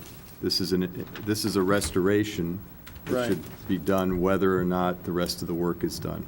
So we have a deadline. If the deadline is not met, we can proceed with enforcement. So, Okay. I'm sorry, let me just try to understand that. So that planting plan is not tied to the permit? It's a condition of the permit, but we can, just like the agency can put a deadline on implement or completing something that has been approved. This has a deadline, and it will be implemented to do the restoration. The alternative, and the agency used to operate this way, was you take your plan for the pool and everything else off the plan and come in with a restoration plan, implement the restoration plan before the agency entertains the idea of a pool. Okay, so that condition, is that on the current set of conditions, or did you just, I'm sorry, was that added tonight? I just want to understand. It's up to the agency whether they're going to approve what was recommended and how they're going to maybe modify the conditions that are recommended. This is just something that Director Sesto pointed out to me right now. So it's not in your current staff report? No, sir. Okay. Right, so the additional condition would be that the planting plan is to be implemented regardless of whether the associated construction is conducted or not. I understand that condition. Okay. So, I guess first of all, are there any other agency questions for, is there any public comments or questions on this application? Okay, so What happens if there's an ownership change? the requirement goes with the property. So that's part Right, of so the condition. Right, so the new owners would. it does raise kind of an interesting question, because we are authorized by the existing owner to submit this application. The driving force is a prospective buyer who wants to buy the property with this permit in hand, perfectly willing and understands that if they do this, they have to do the planting plan with it. That's all totally understood. However, if the deal falls through, I don't know where this existing owner is going to come down on spending the money to put that planting plan Well, in. So it seems, John, that this really should be two motions. One is the permit, and the other is in order to correct. yeah, and that's fine. Completely separate. That's something that, by virtue of this application, staff identified a clearing that Right. we were all totally unaware of. So, just explaining the situation here. So, So, I don't think there can be any ambiguity about it, though. It is a restoration, Yeah. right? So the fact that it's a hybrid now, unless there's some procedural defect for it, I think with the added condition that okay. we're on the same page. not being an attorney, but it would appear that since this is a permit, and a permit does not have to be executed, but in order to correct does. Right. Therefore, it would seem that we should separate these two issues such that they can have a permit for the pool and the rest of that, but there should also be an order to correct that is incumbent on the current owner as well as the new owner. That's a good point. You mean as opposed to a condition Right. It's conditioned running to with a the permit? And the Right. timing on that order to correct could be in the late, early summer, not October of next year. I mean, would it make any difference, regardless of whether the construction was ongoing or not, that Well- the plantings would be done? That doesn't, I think as far as the buyer goes, it would make a difference to have the extra time to do it in the fall. And I think this condition has existed for 10 years or more. It's not like there's any raw exposed erosion. I mean, it's Right. so I'd love to have the existing suggested date of October 15th at least still to work with. And I suspect that the order to correct is going to come as a somewhat unpleasant surprise to the existing owner. So hopefully, the deal goes through, the new owner buys it, this all gets built, and it doesn't get messy. What if it doesn't? Yeah, this doesn't Well, the correct- planting still This happens. doesn't correct the possibility of the deal falling through. Unless we can somehow combine this and make it in order to correct as well. Well, as a condition of the permit, as the director suggested, I think we'll get it all done. Then it goes with the transaction, or not. Yeah, but the problem is, doesn't- the problem is what happens If if the the transaction. transaction doesn't happen, then I think you guys have a violation on your hands that you may want to go back and deal with. But I don't think we want to wait until Right. a year from now That's right. to come back and start. But can we simply just order, The current owner. issue an order to correct based on the, Are we okay Policy. procedurally on that? administratively? Whether it's put in a separate order to correct, or it's a special condition with a date in particular, and separating it out from the pool, I think the agency is safe either way. You think that if the deal falls through, that the permit, which in my understanding is voluntary, still is somehow going to have the legal, You just issue another violation then Right. at that point. Yes, I think, You're not going to know.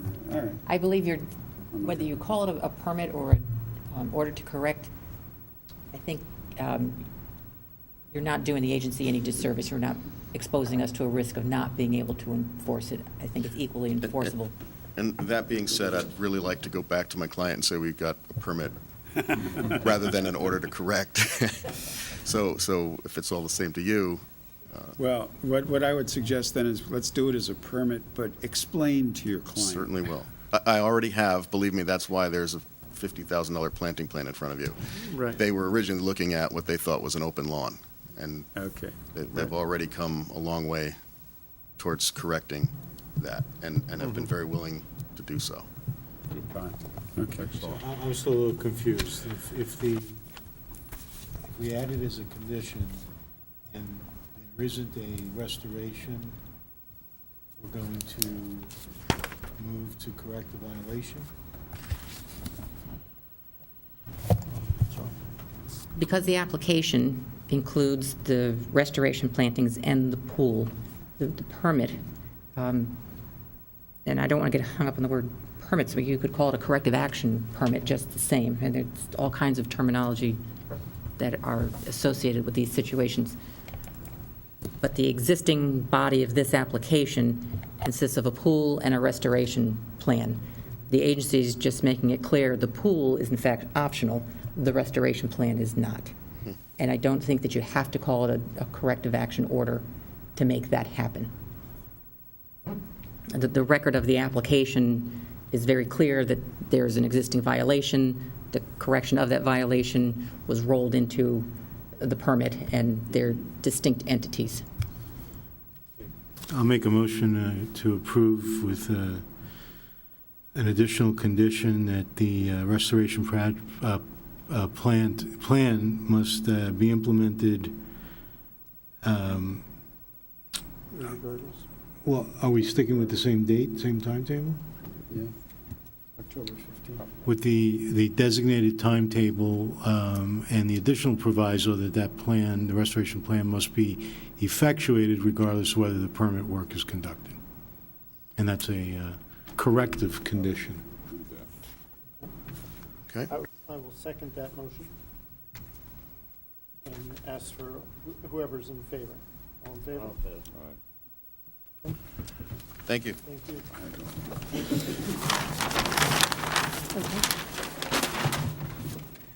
Nope, I just figured this. Okay.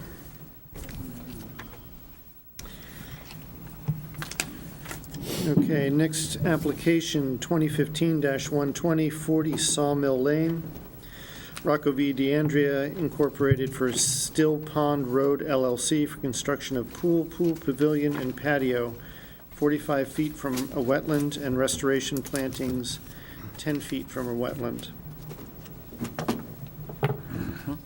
Okay, Bob on this Okay, one. this is, this property is an acre and a quarter, and the wetland is approximately I don't know, whatever 0.1 acres is, it's a matter of square feet on the property.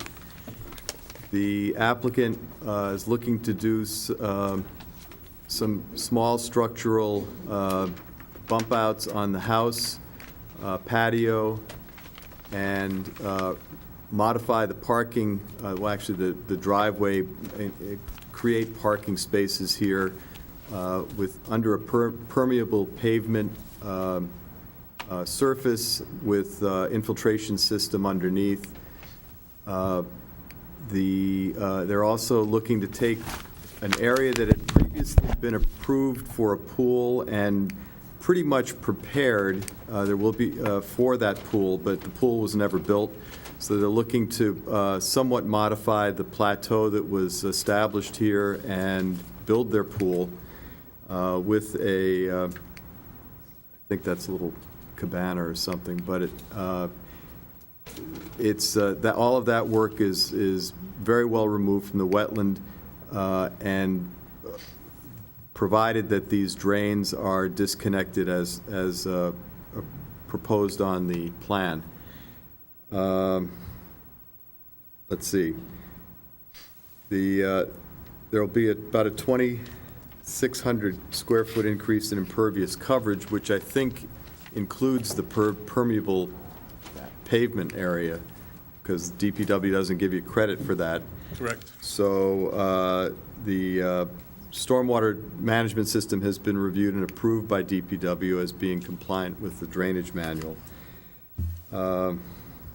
Let's see.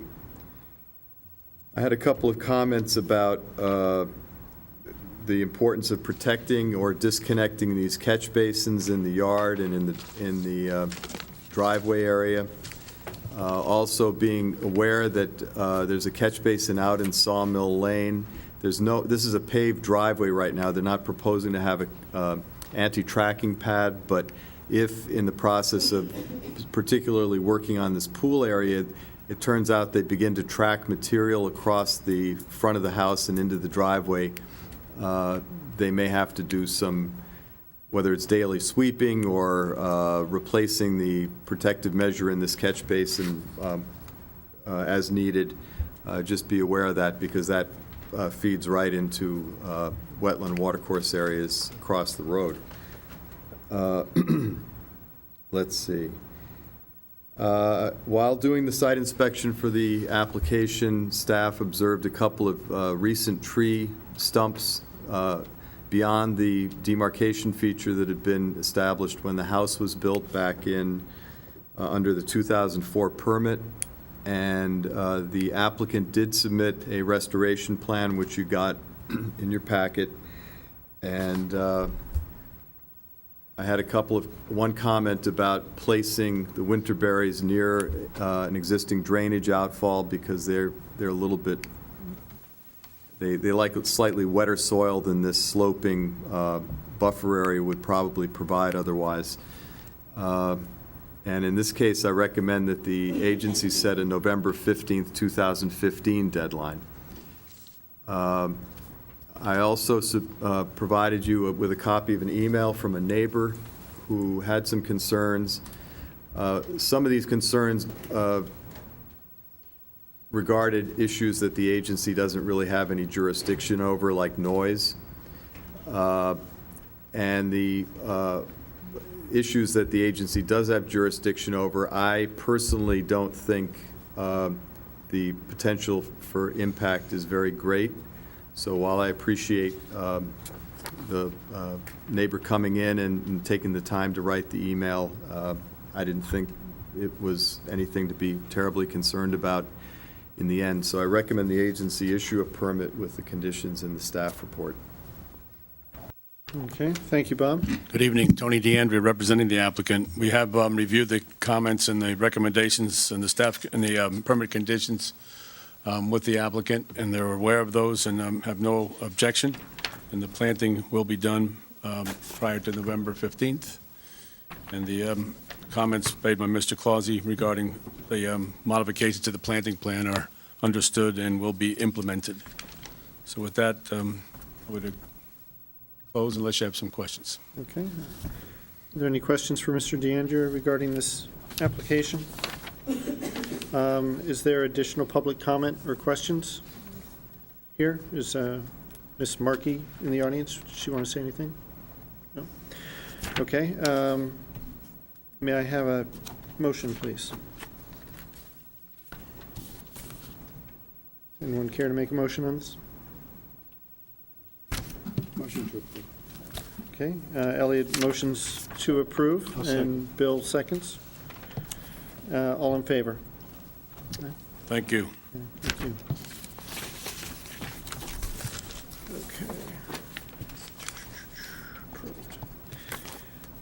Okay. Okay, next up is 2015-121, 12 Burning Tree Road. Rocco V. DeAndrea, Inc., for Mohammed and Harriet Fahimi, for construction of a residential addition, pool cabana, and restoration of a clearing violation 20 feet from a wetland. Bob? All right.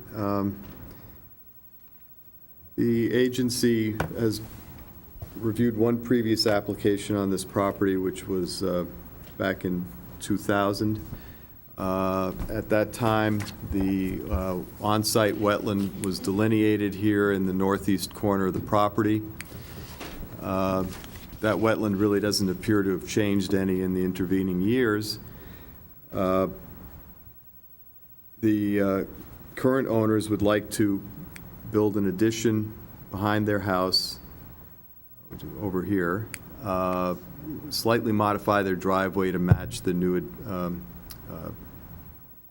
probably garage door entrances on this side of the house, and then build a pool and patio and cabana up here into a slope, which is somewhat terraced at the moment, but not to the same extent that the prior application was, because this was never previously thought of as a pool site.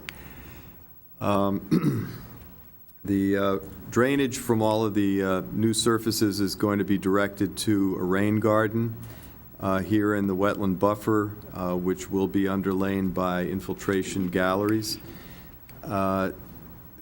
This is currently a lawn area, and we do have a planting plan for the rain garden.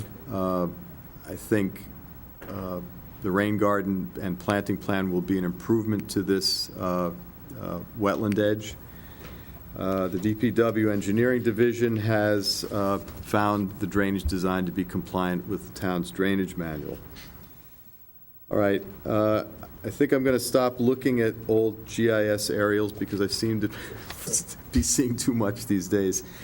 Again, looking through the aerials, it looks like there was a lot of tree clearing behind the house between 2008 and 2013. On the property, it was very clear. There are many stumps. There are stumps indicated on the application plan in this vicinity. I also observed there's a deer fence that runs along the edge of the wetland here, the southern edge, and then up and to tie into a deer fence that continues around the perimeter of the property. None of the clearing or the deer fence were previously reviewed and approved by the agency. So, what to do about it?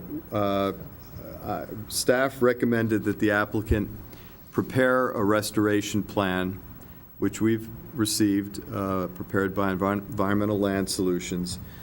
It's basically restoring an area in the just upslope from the wetland on this hillside below where the pool is proposed to go. The plan includes deciduous canopy trees, understory trees, and smaller shrubs with meadow treatment in between the woody vegetation. Looking at what was there and what is proposed, I think this will be a reasonable restoration of that part of the slope. In conversing with the director, staff did feel and reflected it in the staff report that the restoration plan should be extended a little bit to the south and to tie into the northwest corner of the driveway. And that would require an increase in the quantities of plants. I believe there's also a question in the staff report about the sizes of some of the plants maybe needing to be bumped up. I think with those changes, which are reflected in the staff report,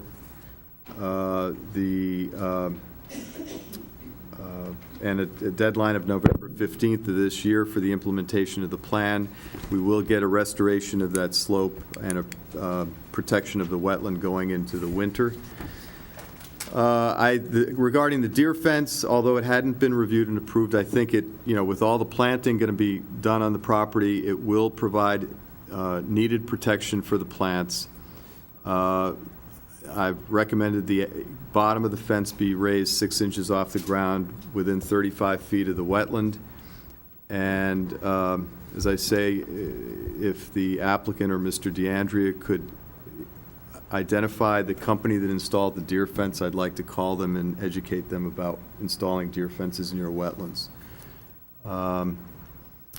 Finally, per the agency's normal procedures, the additional filing fee condition per section 19.3 of the regulations for the unauthorized activities is included as a condition of, recommended condition of approval. Having said that, I recommend the agency issue a permit with deadlines for restoration. Okay, thank you, Bob. Thank you. Tony DeAndrea representing the Fahimis. I will say at the outset that there were trees removed from the slope, and I think the applicants were just unaware of the fact that that would have created a permit. But I will also add that a good friend of mine and colleague, Rudy Rydberg, former owner of that home, suffered greatly as a tree fell through their home, a great damage, and luckily no one was hurt. But the damage was significant, and therefore it demonstrates that the trees on that slope were somewhat unstable and probably older than they should have been at that point. But regardless, I've spoken to the owners and their understanding of the need for the additional fee. While they were disappointed, they understand that that's a standard position of the agency. We've already spoken with Mr. Pop, who will add some additional plants to the plan and resubmit that, and they've also understood that the planting has to be done by November 15th. Bob did point out that the pool proposed location is at the top of the hill, but it's at basically a natural plateau, probably ideally suited for what the owners would like to see. So with the planting at the bottom of the hill, the restoration plan being strengthened, we certainly recognize the conditions, and we'll see that it's all implemented prior to November 15th.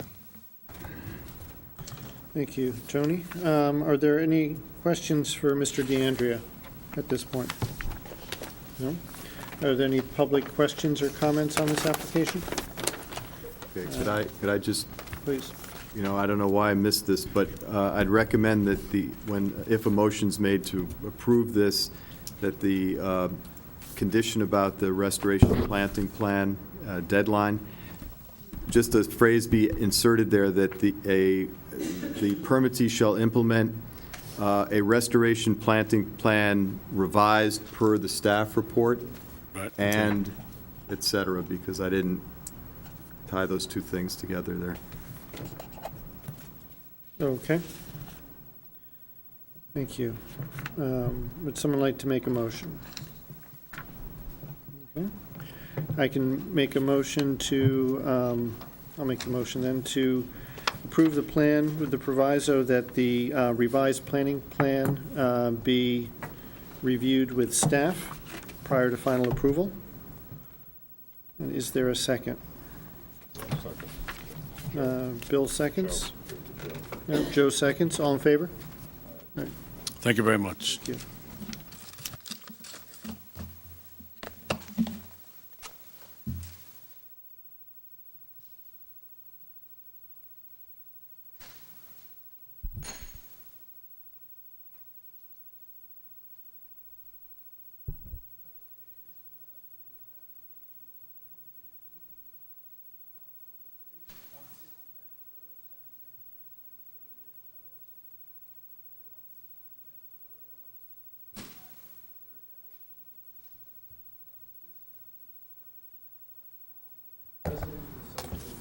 carport, pool, and guest house 35 feet of wetlands.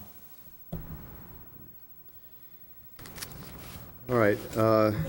This is an interesting property that has never been before the agency. There are two wetland watercourse areas on site. The larger wetland watercourse on the western side of the site includes a man-made pond and that sort of runs down through here underneath an old wood road that's elevated and which runs east-west, and then over here onto the neighboring property to the south. The wetland surrounding this is a typical swamp wetland, but I would note that there's not a whole lot of buffer vegetation along the edge of the wetland. It's sort of a rough lawn behind the existing house, and well, I'll get into the rest of that later. The other wetland is a sloping wetland here with a pond that was clearly excavated at some point, that sort of like a frog pond, and then it runs out over a little bump down onto the abutting property with their associated wetlands. That wetland right now, the wetland itself is lawn, and as I said, I'll get into the vegetative changes that appear to have taken place recently in a minute after I talk about what the applicant would like to do. The existing house, there is a guest house and a garage with a long sweeping driveway here.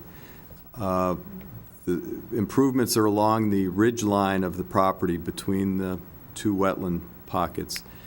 Applicant is proposing to build a much larger house where the existing house is, a new guest house with pool and I think a detached garage up here. Is there a pool? No, sorry, the pool's behind the house. And then a sport court. Now, the sport court here to the south of the house is going to have a pervious surface and infiltration galleries underneath, which, before I misspeak, the engineering division has reviewed and found to be compliant with the town drainage manual. So there will be a significant increase in impervious coverage, significant as in 23,000 square feet on this 8-acre property. But the drainage systems that have been designed, both this sport court setup and some infiltration galleries up near the guest house, have been designed to take the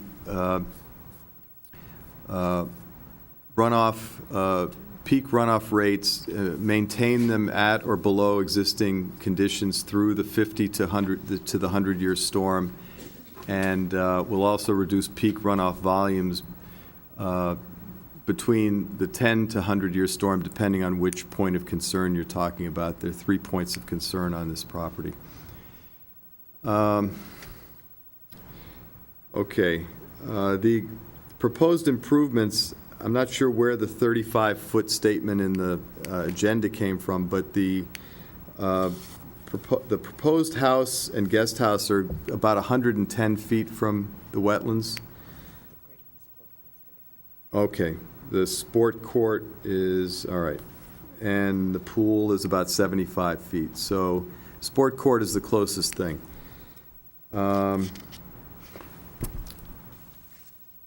My comments about what the applicant would like to do are that we need a phasing plan for this project. There's a lot of work that they're proposing. While they're going to be doing it all along the existing developed envelope, that much work all at once would be very difficult to control. They should have phase-specific erosion and sedimentation control measures shown on the phasing plan. Staff would like to know where parking and materials storage is going to be on the site. Staff would also like to see where the proposed future limit of residential landscaping is going to be. And this gets to the issue, the other issue on this property is the current limit of residential landscaping is way into the wetlands, particularly in the front. The whole thing has been stripped of all the woody vegetation save for 1 or 2 weeping willows. It appears that they're cutting and maybe treating Phragmites with herbicide to keep it under control here in this pond and around the pond. In addition, there's been sort of like a brush hogging of herbaceous and smaller woody vegetation up at the northern end of this pond. There's a lot of organic debris that's been dumped off the site in the wetland on the abutting property to the north. And looking at the aerials between 2003 and 2008, there's been, a significant amount of tree clearing along this wetland and sort of down in the southern part of the property over here, southwest corner. So based on that, a notice of violation has been sent to the property owner. And I stated in that notice of violation that this application may give them the opportunity to address these clearing issues. To date, I haven't received any sort of a planting plan or restoration plan. As I said, that plan and maybe this defined limit of future landscaping are things that the agency would like to consider as part of this application, but we have started enforcement on this, so I recommend the agency delay. Thank you, Bob. Welcome. Good evening, sir. Pete Finkbeiner with Soundview. I'm just here before you this evening to acknowledge that there are on-site issues that will take us till next month.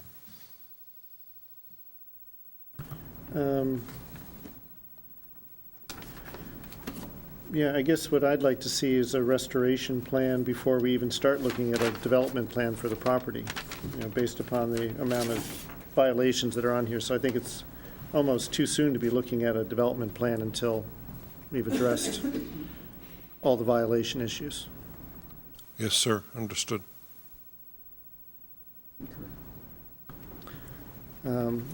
Any questions for Mr. Finkbinder while he's here? No? Any public comments or questions? Is there a motion? Okay. Is there a second? Second. Stefan seconded. All in favor? All right. Thank you.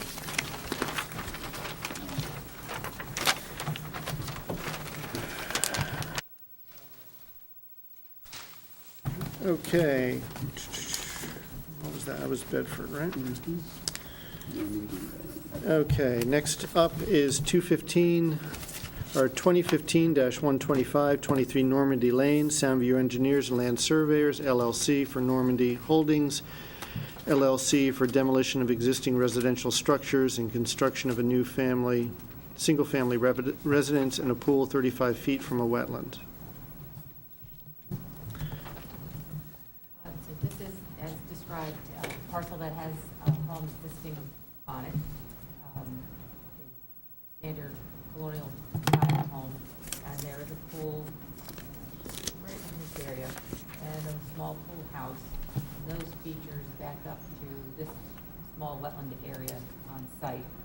The wetland area, as described by the soil scientist, has likely been impacted over the years, reducing its amount of water within it. So it is somewhat of a drier wetland. that is substantiated by a ditch that runs just off the property and enters a head wall here and under Normandy. So that ditch likely pulls water off of that wetland. Kind of typical intrusions in a pretty densely developed area. The proposal is to tear down the existing house, remove the pool and the cabana, reconstruct the house. The closest portion of the new house to the wetland will be this. This is the garage. The pool is being moved from this area and then moved down here. The area between the wetland and the garage, a planting plan was submitted that restores that area very nicely, and it includes a level spreader in the midst of the planting area, and the planting should take the stormwater well and provide that buffer between the wetland and that incoming stormwater. Given the caliber of the wetland and the loss of water over the years, a little extra water probably would help it. The wetland itself is vegetated with mature trees, some pin oak. Underneath, you've got winged euonymus and some other invasives, so its character has certainly been impacted by the residential development. Accordingly, I would, with the conditions as provided to the agency, recommend approval. Okay, thank you, Pat. Mr. Finkbeiner? Good evening. As the clerk said, we making a proposal on this property that currently has improvements right out to the edge of the wetland. So the pool cabana sits at the edge of the wetland. The majority of the pool sits within the 35 buffer, and the majority of the pool patio sits within the 35-foot buffer. So we included in our proposal to remove all those impervious surfaces from the wetland buffer and to revegetate it with a planting plan that has been submitted. Okay. Relatively straightforward. Okay, so you agree with all the terms of the... Oh, yes, we do. Okay. Are there any questions for Mr. Finkbeiner? Any public comments or questions on this? Looks like a good plan. I like the fact that you're only losing 2 trees in terms of the redevelopment that I can see. Those are the kind of plans we like to see here, so thank you. Okay, do we have a motion? Do you have a? No, I have a question for the director, actually. Okay. The second special condition is the bond plus the approved value of the planting plan, which means that we're asking for the applicant to pay for the planting plan twice. Seems severe. So the bonds that we generally pull or require for various projects don't necessarily reflect the value of the project. I understand. This would be one of them. Parsonage would be another example. So that if the $6,000 is to ensure compliance of the construction of the house, the additional fee is to ensure the compliance with the planting plan, and then that portion would be held for 2 years. No, I understand that. It's the amount that we're asking for, because if let's say the planting plan is $5,000, we're now asking for an $11,000 bond, which means that the applicant is spending $5,000 for the plantings, plus giving us $5,000, although they're going to get it back. It just seems like a bit much, because we're not asking for the full value of the house. So if it were up to me, and it's not, my preference would be to put the emphasis on the bonded amount for the planting plan. From a wetlands protection standpoint, that's the piece that we're most concerned about, as well as stormwater features and sedimentation erosion controls. Those are in this particular case, in most cases, those are the 3 pieces that we're worried about. So my habit would be that for every project there isn't just a flat rate for a bond, but in fact the bond reflects what's actually happening on site. Right, I would like to see that as well. The question is whether you ask for the full amount or you ask for a percentage. Well, if the rationale for asking for the full amount is if the applicant defaults and we wind up in court, because the reality is we're not ever going to take the bond and actually go on private property and do work ourselves. But if we went to court, the means exists for the judge to say, yep, so nobody can say I don't have the money to do this anymore. We have the money. The judge can then order the applicant to go forward using the bonded amount. But the Parsonage Road proposed planting plan is $50,000. Yeah.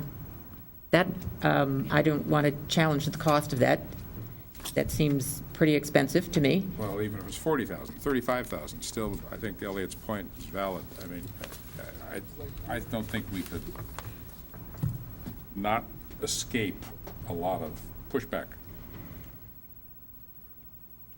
Okay, I'm willing to work with that.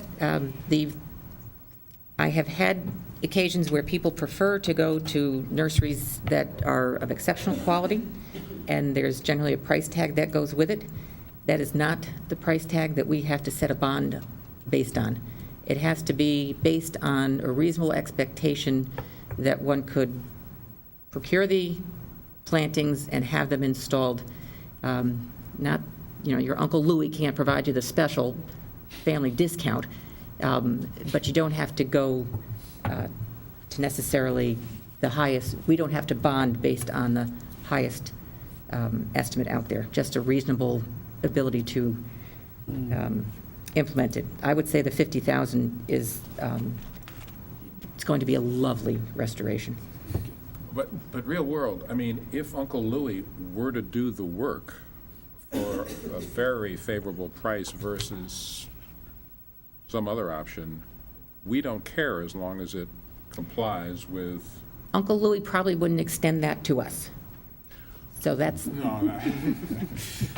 Finkbeiner, do you have we an wouldn't Uncle be Louie? able to replicate. If you had an unusually favorable estimate, we probably We only care wouldn't. about the restoration. Does it meet our standards? Does it accomplish the objective we have in mind? And is it going to be thriving Who the 2 years? Who the sources are Here's the fundamental problem in terms of the number. If the applicant were to go to a bondsman and buy a performance bond, it would not be for the full amount, ever. That's correct, because that's basically an insurance policy you're taking out. Right. We don't Now, have what we that. could do is we could ask for a performance bond. The problem with performance bonds, and this, I have worked with town council on this matter, basically it puts the agency in the position of having to prove to the insurance company, the bondsman, that in fact what's out there doesn't meet the terms of the permit. So we become, instead of saying it's our judgment that it doesn't, we now have to substantiate that position to somebody else. So I have... Guess what? Wouldn't we have to do that with the judge? So That we're in is this- easier than a bonds company, because they certainly don't have the same Okay, but stake in it. I have not had substantial issues at all with retail install pricing of bonds. And I am perfectly happy to be flexible on where the material comes from. If you want to get to... Yeah. So mark it down for the planning Okay. session. So Very good. So we have a situation, we have a motion to approve. And no objection And from no the- objections from the applicant for the terms and conditions, so I would ask for a second on the motion. And all in favor? Aye, and we can continue this discussion offline. Thank you. Thank you, Mr. Fielder.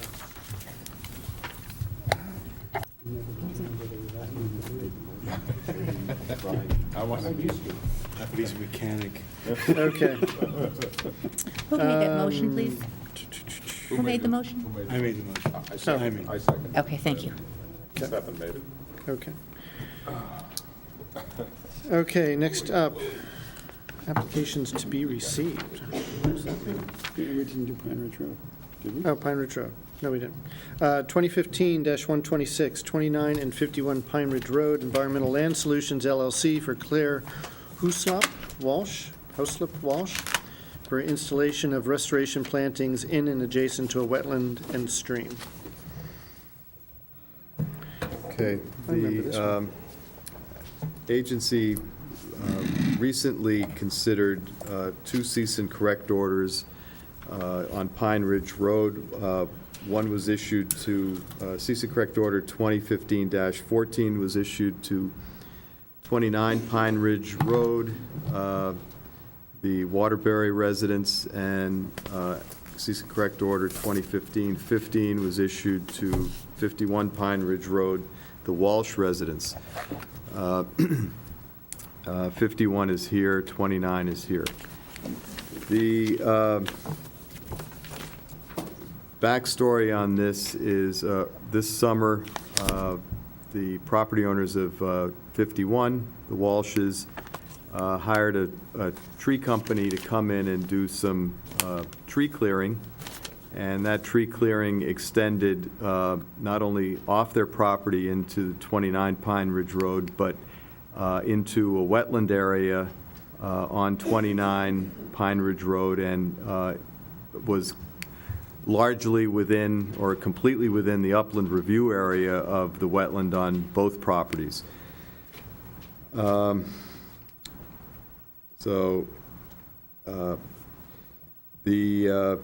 arborist hired by the Waterburys and Mr. Pop counted about a dozen 10 to 24-inch diameter stumps in this area. There were smaller stumps as well. The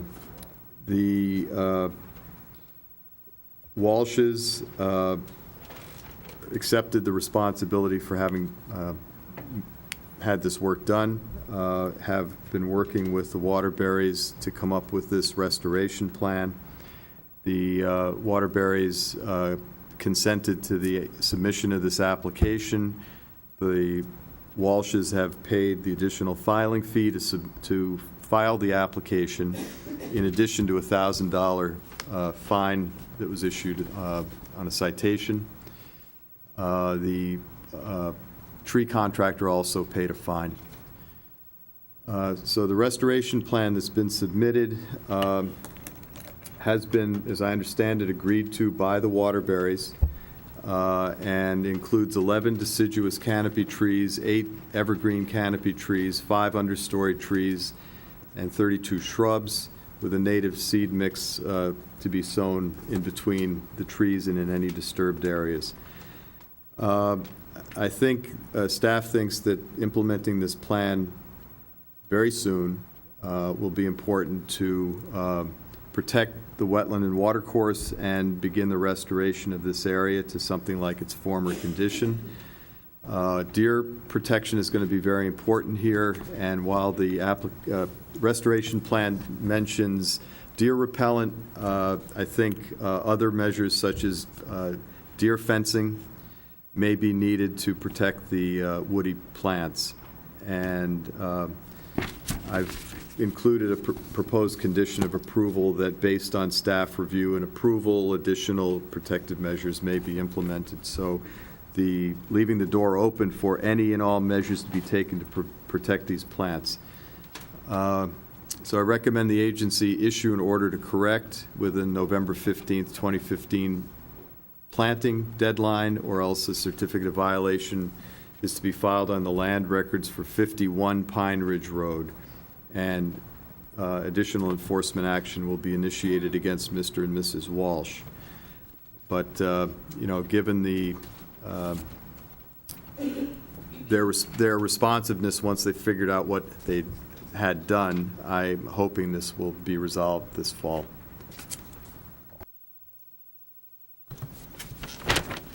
Okay, thank you, Bob. Quick question for you. You feel comfortable with the caliper sizes on the proposed trees? Yes. Okay. Bob, you said something about deer fencing and a condition that referred to it? Well, this may be another one I thought I wrote and I didn't manage to do it. Yes, condition 6, it says, temporary fencing and other measures to protect the stock may be employed with prior approval of staff. Got it. Okay, thank you. Welcome. Good evening, I'm Matthew Pop, landscape architect representing the applicant. we're in agreement with the conditions, and I think condition 6 with the additional deer protection is a good one that we probably will be using. The owner, Claire, is out of the country, otherwise she probably would be here tonight. And there was some back and forth with the neighbor, and this is the plan that they agreed upon. Okay. So.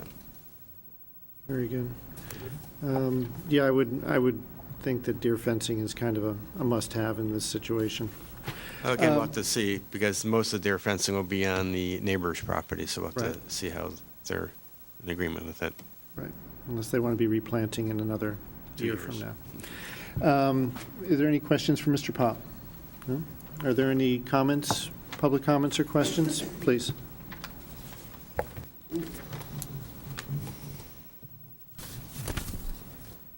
Hi, my name is Cheryl Brown. I'm a landscape architect with Doyle Herman Design Associates, and I was hired by the Waterburys to review the plans, and we just wanted to make a couple comments about, what has been presented.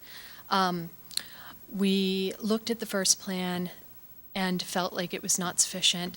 They did revise it. We actually provided a more robust plan because there was a lot of ecological value to the trees that were taken down, and we're a little concerned about invasive plants and things like that because it's actually been clear cut. And they came back with a counter offer, which we find to be minimally acceptable. So, we do think that it's very important to get this planted this fall. So, they are accepting it, as a minimum level of, meeting the requirements that the damage to the property and the wetland. And we'd also like to say that we hope that that the contractor be licensed appropriately and have the correct insurance levels to perform the work on their property. Okay, thank you. But I guess to understand, you do feel that the plan is acceptable even though minimally? Yes. At this point? Yes. Okay, thank you. So that we can move it forward. Thank you. Okay, thank you. Did you want to respond to that? They did want, I guess, a larger size tree. Some of the trees on here are fairly large. And I was concerned about getting the trees down the slope, in addition to that additional cost. And some of the trees are placed right at the edge of the wetland. A larger tree, you need a pretty big sized backhoe to get down there. I think there'd be additional disturbance with those bigger sized trees. Okay. So Was the comments more about the number of trees or the mainly the the size. Okay. So. Okay. And the evergreen trees, which are kind of at the top of the slope, we did keep the same size as which they wanted, mainly for screening purposes. Okay. Very good.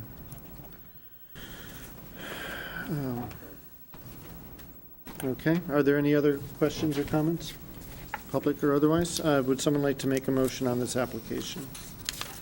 Motion to issue an order to correct the conditions specified. Okay, is there a second? Second. I'll give that one to Elliot. All in favor? Aye. Okay, Thank you. Thank you.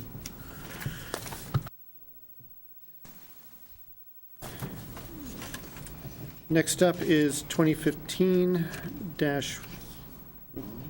applications to be received. Motion to receive the Yeah. applications to be received. Okay, this is new on me. All in favor? All right. It's a new- I've got a question with regards to, That means for the next month? Oh, I have a question with regards to 14166 Cat Rock Road. This is a cease and correct application. They are anxious to get going, to have half of the material installed this fall. And on the applications to be received, item 12. We only have 5. We have, you have a later list than we do. Yes, I do. Okay? Okay, so in addition to the 5 we've got, we also have 132 for 34 Quail Road. Want to just hand these out? One, Oh. I've got one. Okay, is there a second to receive the applications for next month? Yes, second. Okay, all in favor? Aye, okay, now, Okay, so item 12. item 12. 66 Cat Rock Road, this was a violation that included clearing and filling that the homeowners are anxious to get going on in order to beat the end of the growing season. And I'm not certain of the agency's take on these matters. I'm very confident in the planting plan that has been proposed, that the agency is going to find it acceptable. And I'd like to be able to allow the homeowner to unofficially start and to get the material that is available to him this fall. The agency would still have full opportunity to review it at our next meeting, and the Hellmans are quite aware that if the agency has changes or wants to add anything, that is certainly within your right to do so, so that they understand they are moving forward with an element of risk that they are comfortable with. Because your thinking is otherwise, by a month from now, planning window will be closing, and then nothing will happen until next year. Right, and we run into trouble with material availability. Right, and then the wetland will be at risk throughout the... Yep. So this is more to stabilize the situation. Yes, it is exposed soil at this point. Okay. Is this simple enough for an agent approval? It has been my understanding that the agency is not in favor of agent approvals for violations. Not in favor, but that doesn't mean we wouldn't do it. Okay.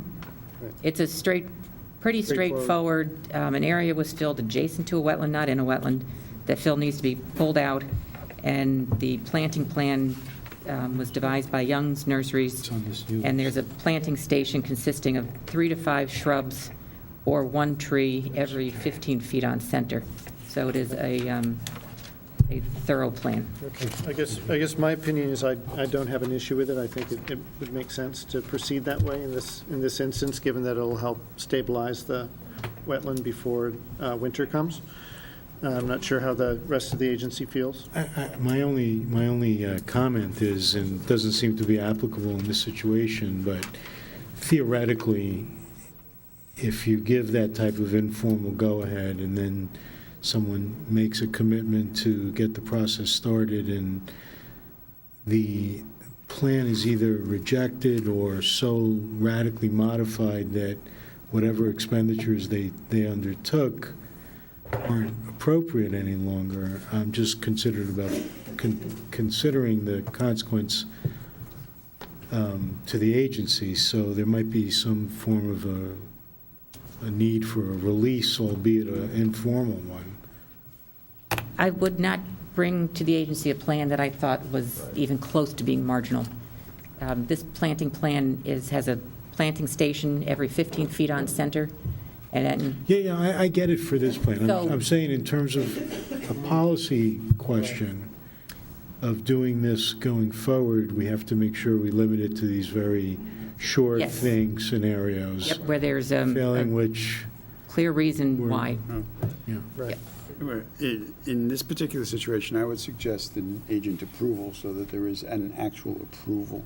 I don't know how the rest of the agency feels about that, but given your fine with me. confidence, and given the fact that we hired you for your competence, I would suggest an agency approval. Yep, I would agree. Do we need a motion on this? No. No? I don't think so. Very good. Now I got to go back to the other one.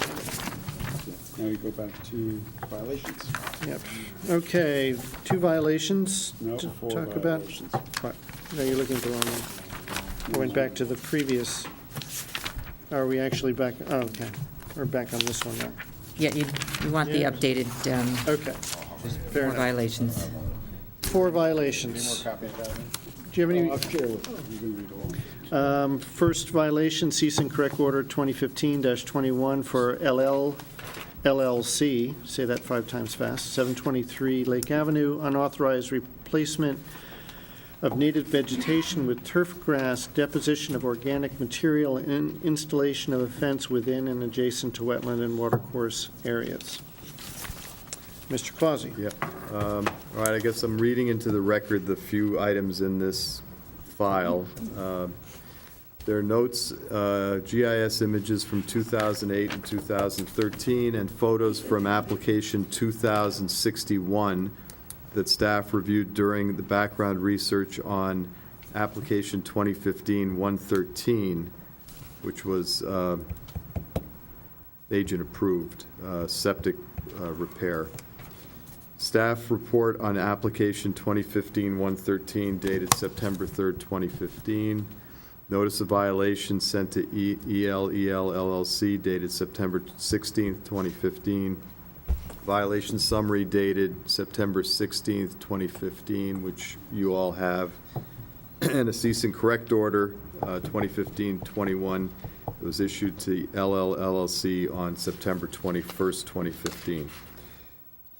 Going to the violation summary, during the review of the application 2015-113, staff reviewing agency records saw that there had been vegetative changes around the wetland to the front of the property and adjacent to and into the wetland behind the property between the 2008 and 2013 GIS aerial images. As I stated, also looked at photographs taken in 2000, which had a fairly decent view of that wetland and buffer below to the rear of the property, and it was very clear after visiting the property that that area had been taken from a rough shrub condition and turned into a lawn. There was also a fence was installed through the wetland to the rear of the property, rear of the house, and there are big logs in the wetland in the front of the property. So a couple of compliance issues here. A stop work order was sent to the owner, as I stated, and the cease and correct order sent on the 16th set an October 23rd deadline for the submission of an application to correct these violations. I have heard from the septic installer who's been talking to the owner about these issues, and he states that the owners, although they say they did not, well, they're fairly recent owners, they say they didn't do any of the clearing, but they did install the fence, so they're willing to correct everything, and they will submit an application as instructed.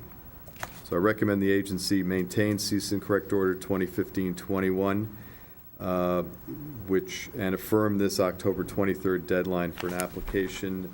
Failure to meet the deadline, I'd like the agency to authorize staff to file a certificate of violation on the land records. Okay, thank you, Bob. Is there anyone from the applicant here? Future applicant? No? Okay. So moved. Second. All in favor? Next is cease and correct order 2015-22 for Glamoria Powell and Michael Gali, 6 Dunwoody Place, unauthorized removal of vegetation in a wetland watercourse and upland review areas, and unauthorized deposition of stone and wood chips in wetland and watercourse areas. Okay, the record of documents for the file, I'll be reading in. 1, select documents from application file 2001-52. Photographs of the enhancement plantings that were completed around September 2010. Photographs of the previous site conditions around 2001. Field investigation dated 9/14/10. Field investigation dated 5/15/01. Field visit photos that were taken September 11th, 2015. Aerial maps based on the 2013 satellite imagery. A notice of violation letter that's dated September 16th, 2015. Violation summary dated September 16th, 2015, and cease and correct letter issued September 22nd, 2015. Okay, so staff had observed this violation while driving past the property. Staff saw a small front loader on exposed soils that was parked about 15 feet from a wetland and watercourse. Also observed was a pile of wood chips deposited directly into the watercourse and wetland area. There was pooling on the driveway over a drain that suggested that the machinery had damaged the drainage system that discharges directly to that watercourse. Understand from Doreen correctly that actually entered the wetland. So by statute, staff cannot issue approvals for activities in a wetland or watercourse. Ouch. Can I ask a question? Because I'm somewhat familiar with the site. Did, when the compliance officer mentioned the patio or the work extending into the finger of wetland, I'm assuming it's the wetland finger to the north of the house? Correct. Did the work actually go that far from the house? Or was that just the on the spot assessment of the compliance staff who might not be familiar with where the wetland is? There was a demarcation. Because of the deck is- The work went into that area, Mr. Clark. So the So work the went deck itself- beyond the demarcation feature, but not into the wetland? My survey crews are being out there tomorrow. I will know for a fact, once I actually get the limit of disturbance on the ground, the wetland flag has to be, the wetlands has to be reestablished for me to know that. I'm not gonna judge because it's close. Okay, but nevertheless, if it's not in the wetlands, then you can do it. Then we can do it. If it is in the wetlands, maybe we can bifurcate it so that that area outside the wetlands is approved, whereas the area inside the wetlands comes to us. So, or we can just have a go-ahead, and then it can just take its natural course through the agency. And the applicant assumes a risk that I don't think is very risky. But I guess my, That's back. I guess my, I don't even think that's a go-ahead this time. I mean, yeah, he's got a deadline for submitting an application. He's suggesting he's going to do it on an expedited basis, that's all. What I think Elliot's suggesting is if, by getting it in such a short period of time, it stabilizes, benefits the wetland, and facilitates their whatever their operation is, and it can be done as a consent approval, then that's logical all around. right. But again, I think it's a little bit of a slippery slope here. Right. That we're, Agree. let's not take these Well- applications out of the realm of review that they're Right. supposed to have. Because from what, it seemed to be from what Bob was suggesting on the plan, that the patio is being built much larger than what it was if it is indeed extending into the wetland. Is that my understanding? The activity, it's not the patio the patio is going to be the same size and everything. It's just the else. activity associated with that as It's extent. the Okay. activity that went, and there was some rock removal adjacent to in the buffer area. There was some ripping of rock to create a different face look of it. And again, I'm not going to know exactly where it stopped until the surveyor tells me, or the survey tells me where it is. I think that if we have a way to beat or to get it all resolved and get it done, I would like to have the opportunity to do such. Okay. That's fine. I think relative to your comment, Stefan, that right now, because of the proximity of the end of planting season, we're sort of in a bind. Yes.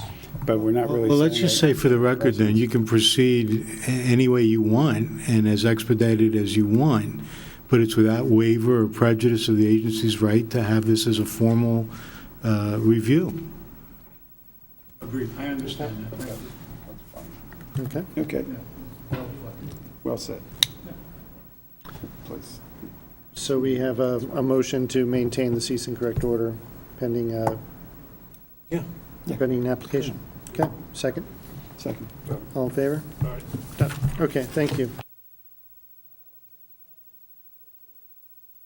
Finally, cease and correct order 2015-24 for Andrew Jaffe, 31 Harcum Road, On the other one, you I was on the other one, I had a quick question.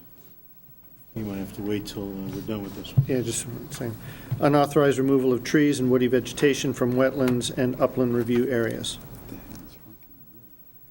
Okay, I'll read into the record for 31 Harcum Road, the record of documents.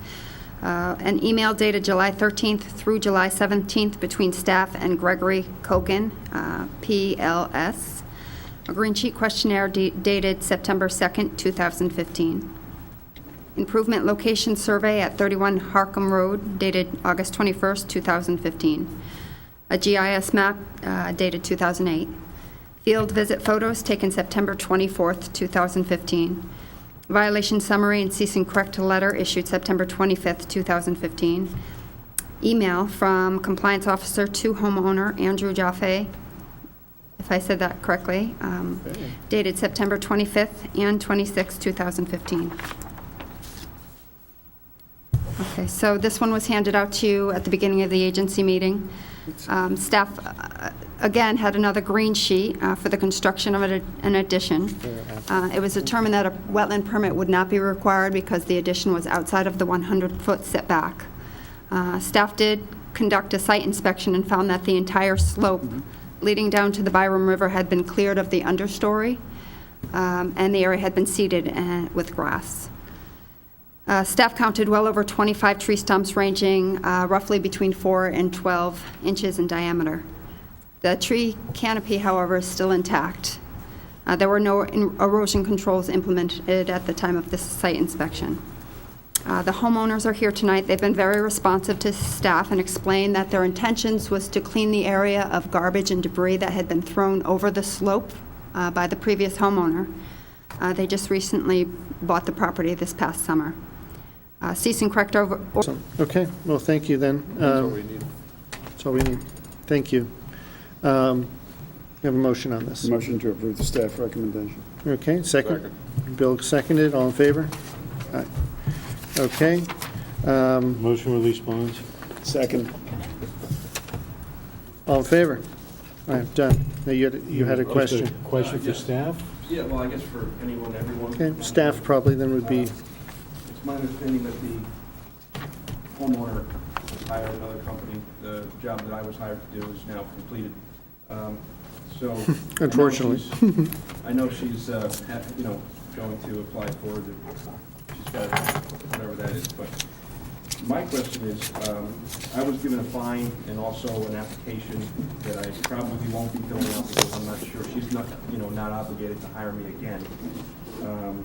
So really my question is, where does it leave me, my company? Do I have to fill out anything? And the fine that was put on me, do I still have to pay that? Is there a deadline that I have to meet? And am I at all okay, well, those, risk if she doesn't do the right thing? yeah, I don't have to wait and say, hey, did you do that? Were you supposed to do that? I'd like to just take care of myself Okay. separately from her, if that's okay. okay, well, the three professionals at the end of the dais would be happy to help you out with all those questions. Should I go over there? Or? No, Sure. well, so yes, you are still responsible for the fine. The statutes read any person conducting a regulated activity without a permit is held responsible. So we really look to the contractors in town to be the first line of defense for your clients, to help them steer clear of violation and to help you steer clear of violation. So you are held accountable for that.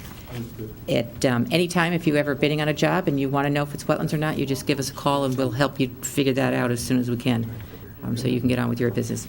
As far as the application goes, because the property owner and you are equally culpable for the violation, you are cited as a co-violator. We recognize that it is the property owner who's going to go move forward and seek the application. That's a logical stretch. But if the homeowner does not correct this, you'll end up being pulled in as part of that. Okay, But we hope that does not happen. It rarely, if ever, happens. So the time constraints on the payment and/or the letter to appeal the fine still apply to me? Yes, the fine is yours, independently of Mrs. Powell. So She has her own fine. Oh, she has her own too. She does. Not a problem. All right. Thank you for answering. Thank you. Thank you. Well, with that, that concludes the meeting. So we're stand adjourned. Thank you. Thank you.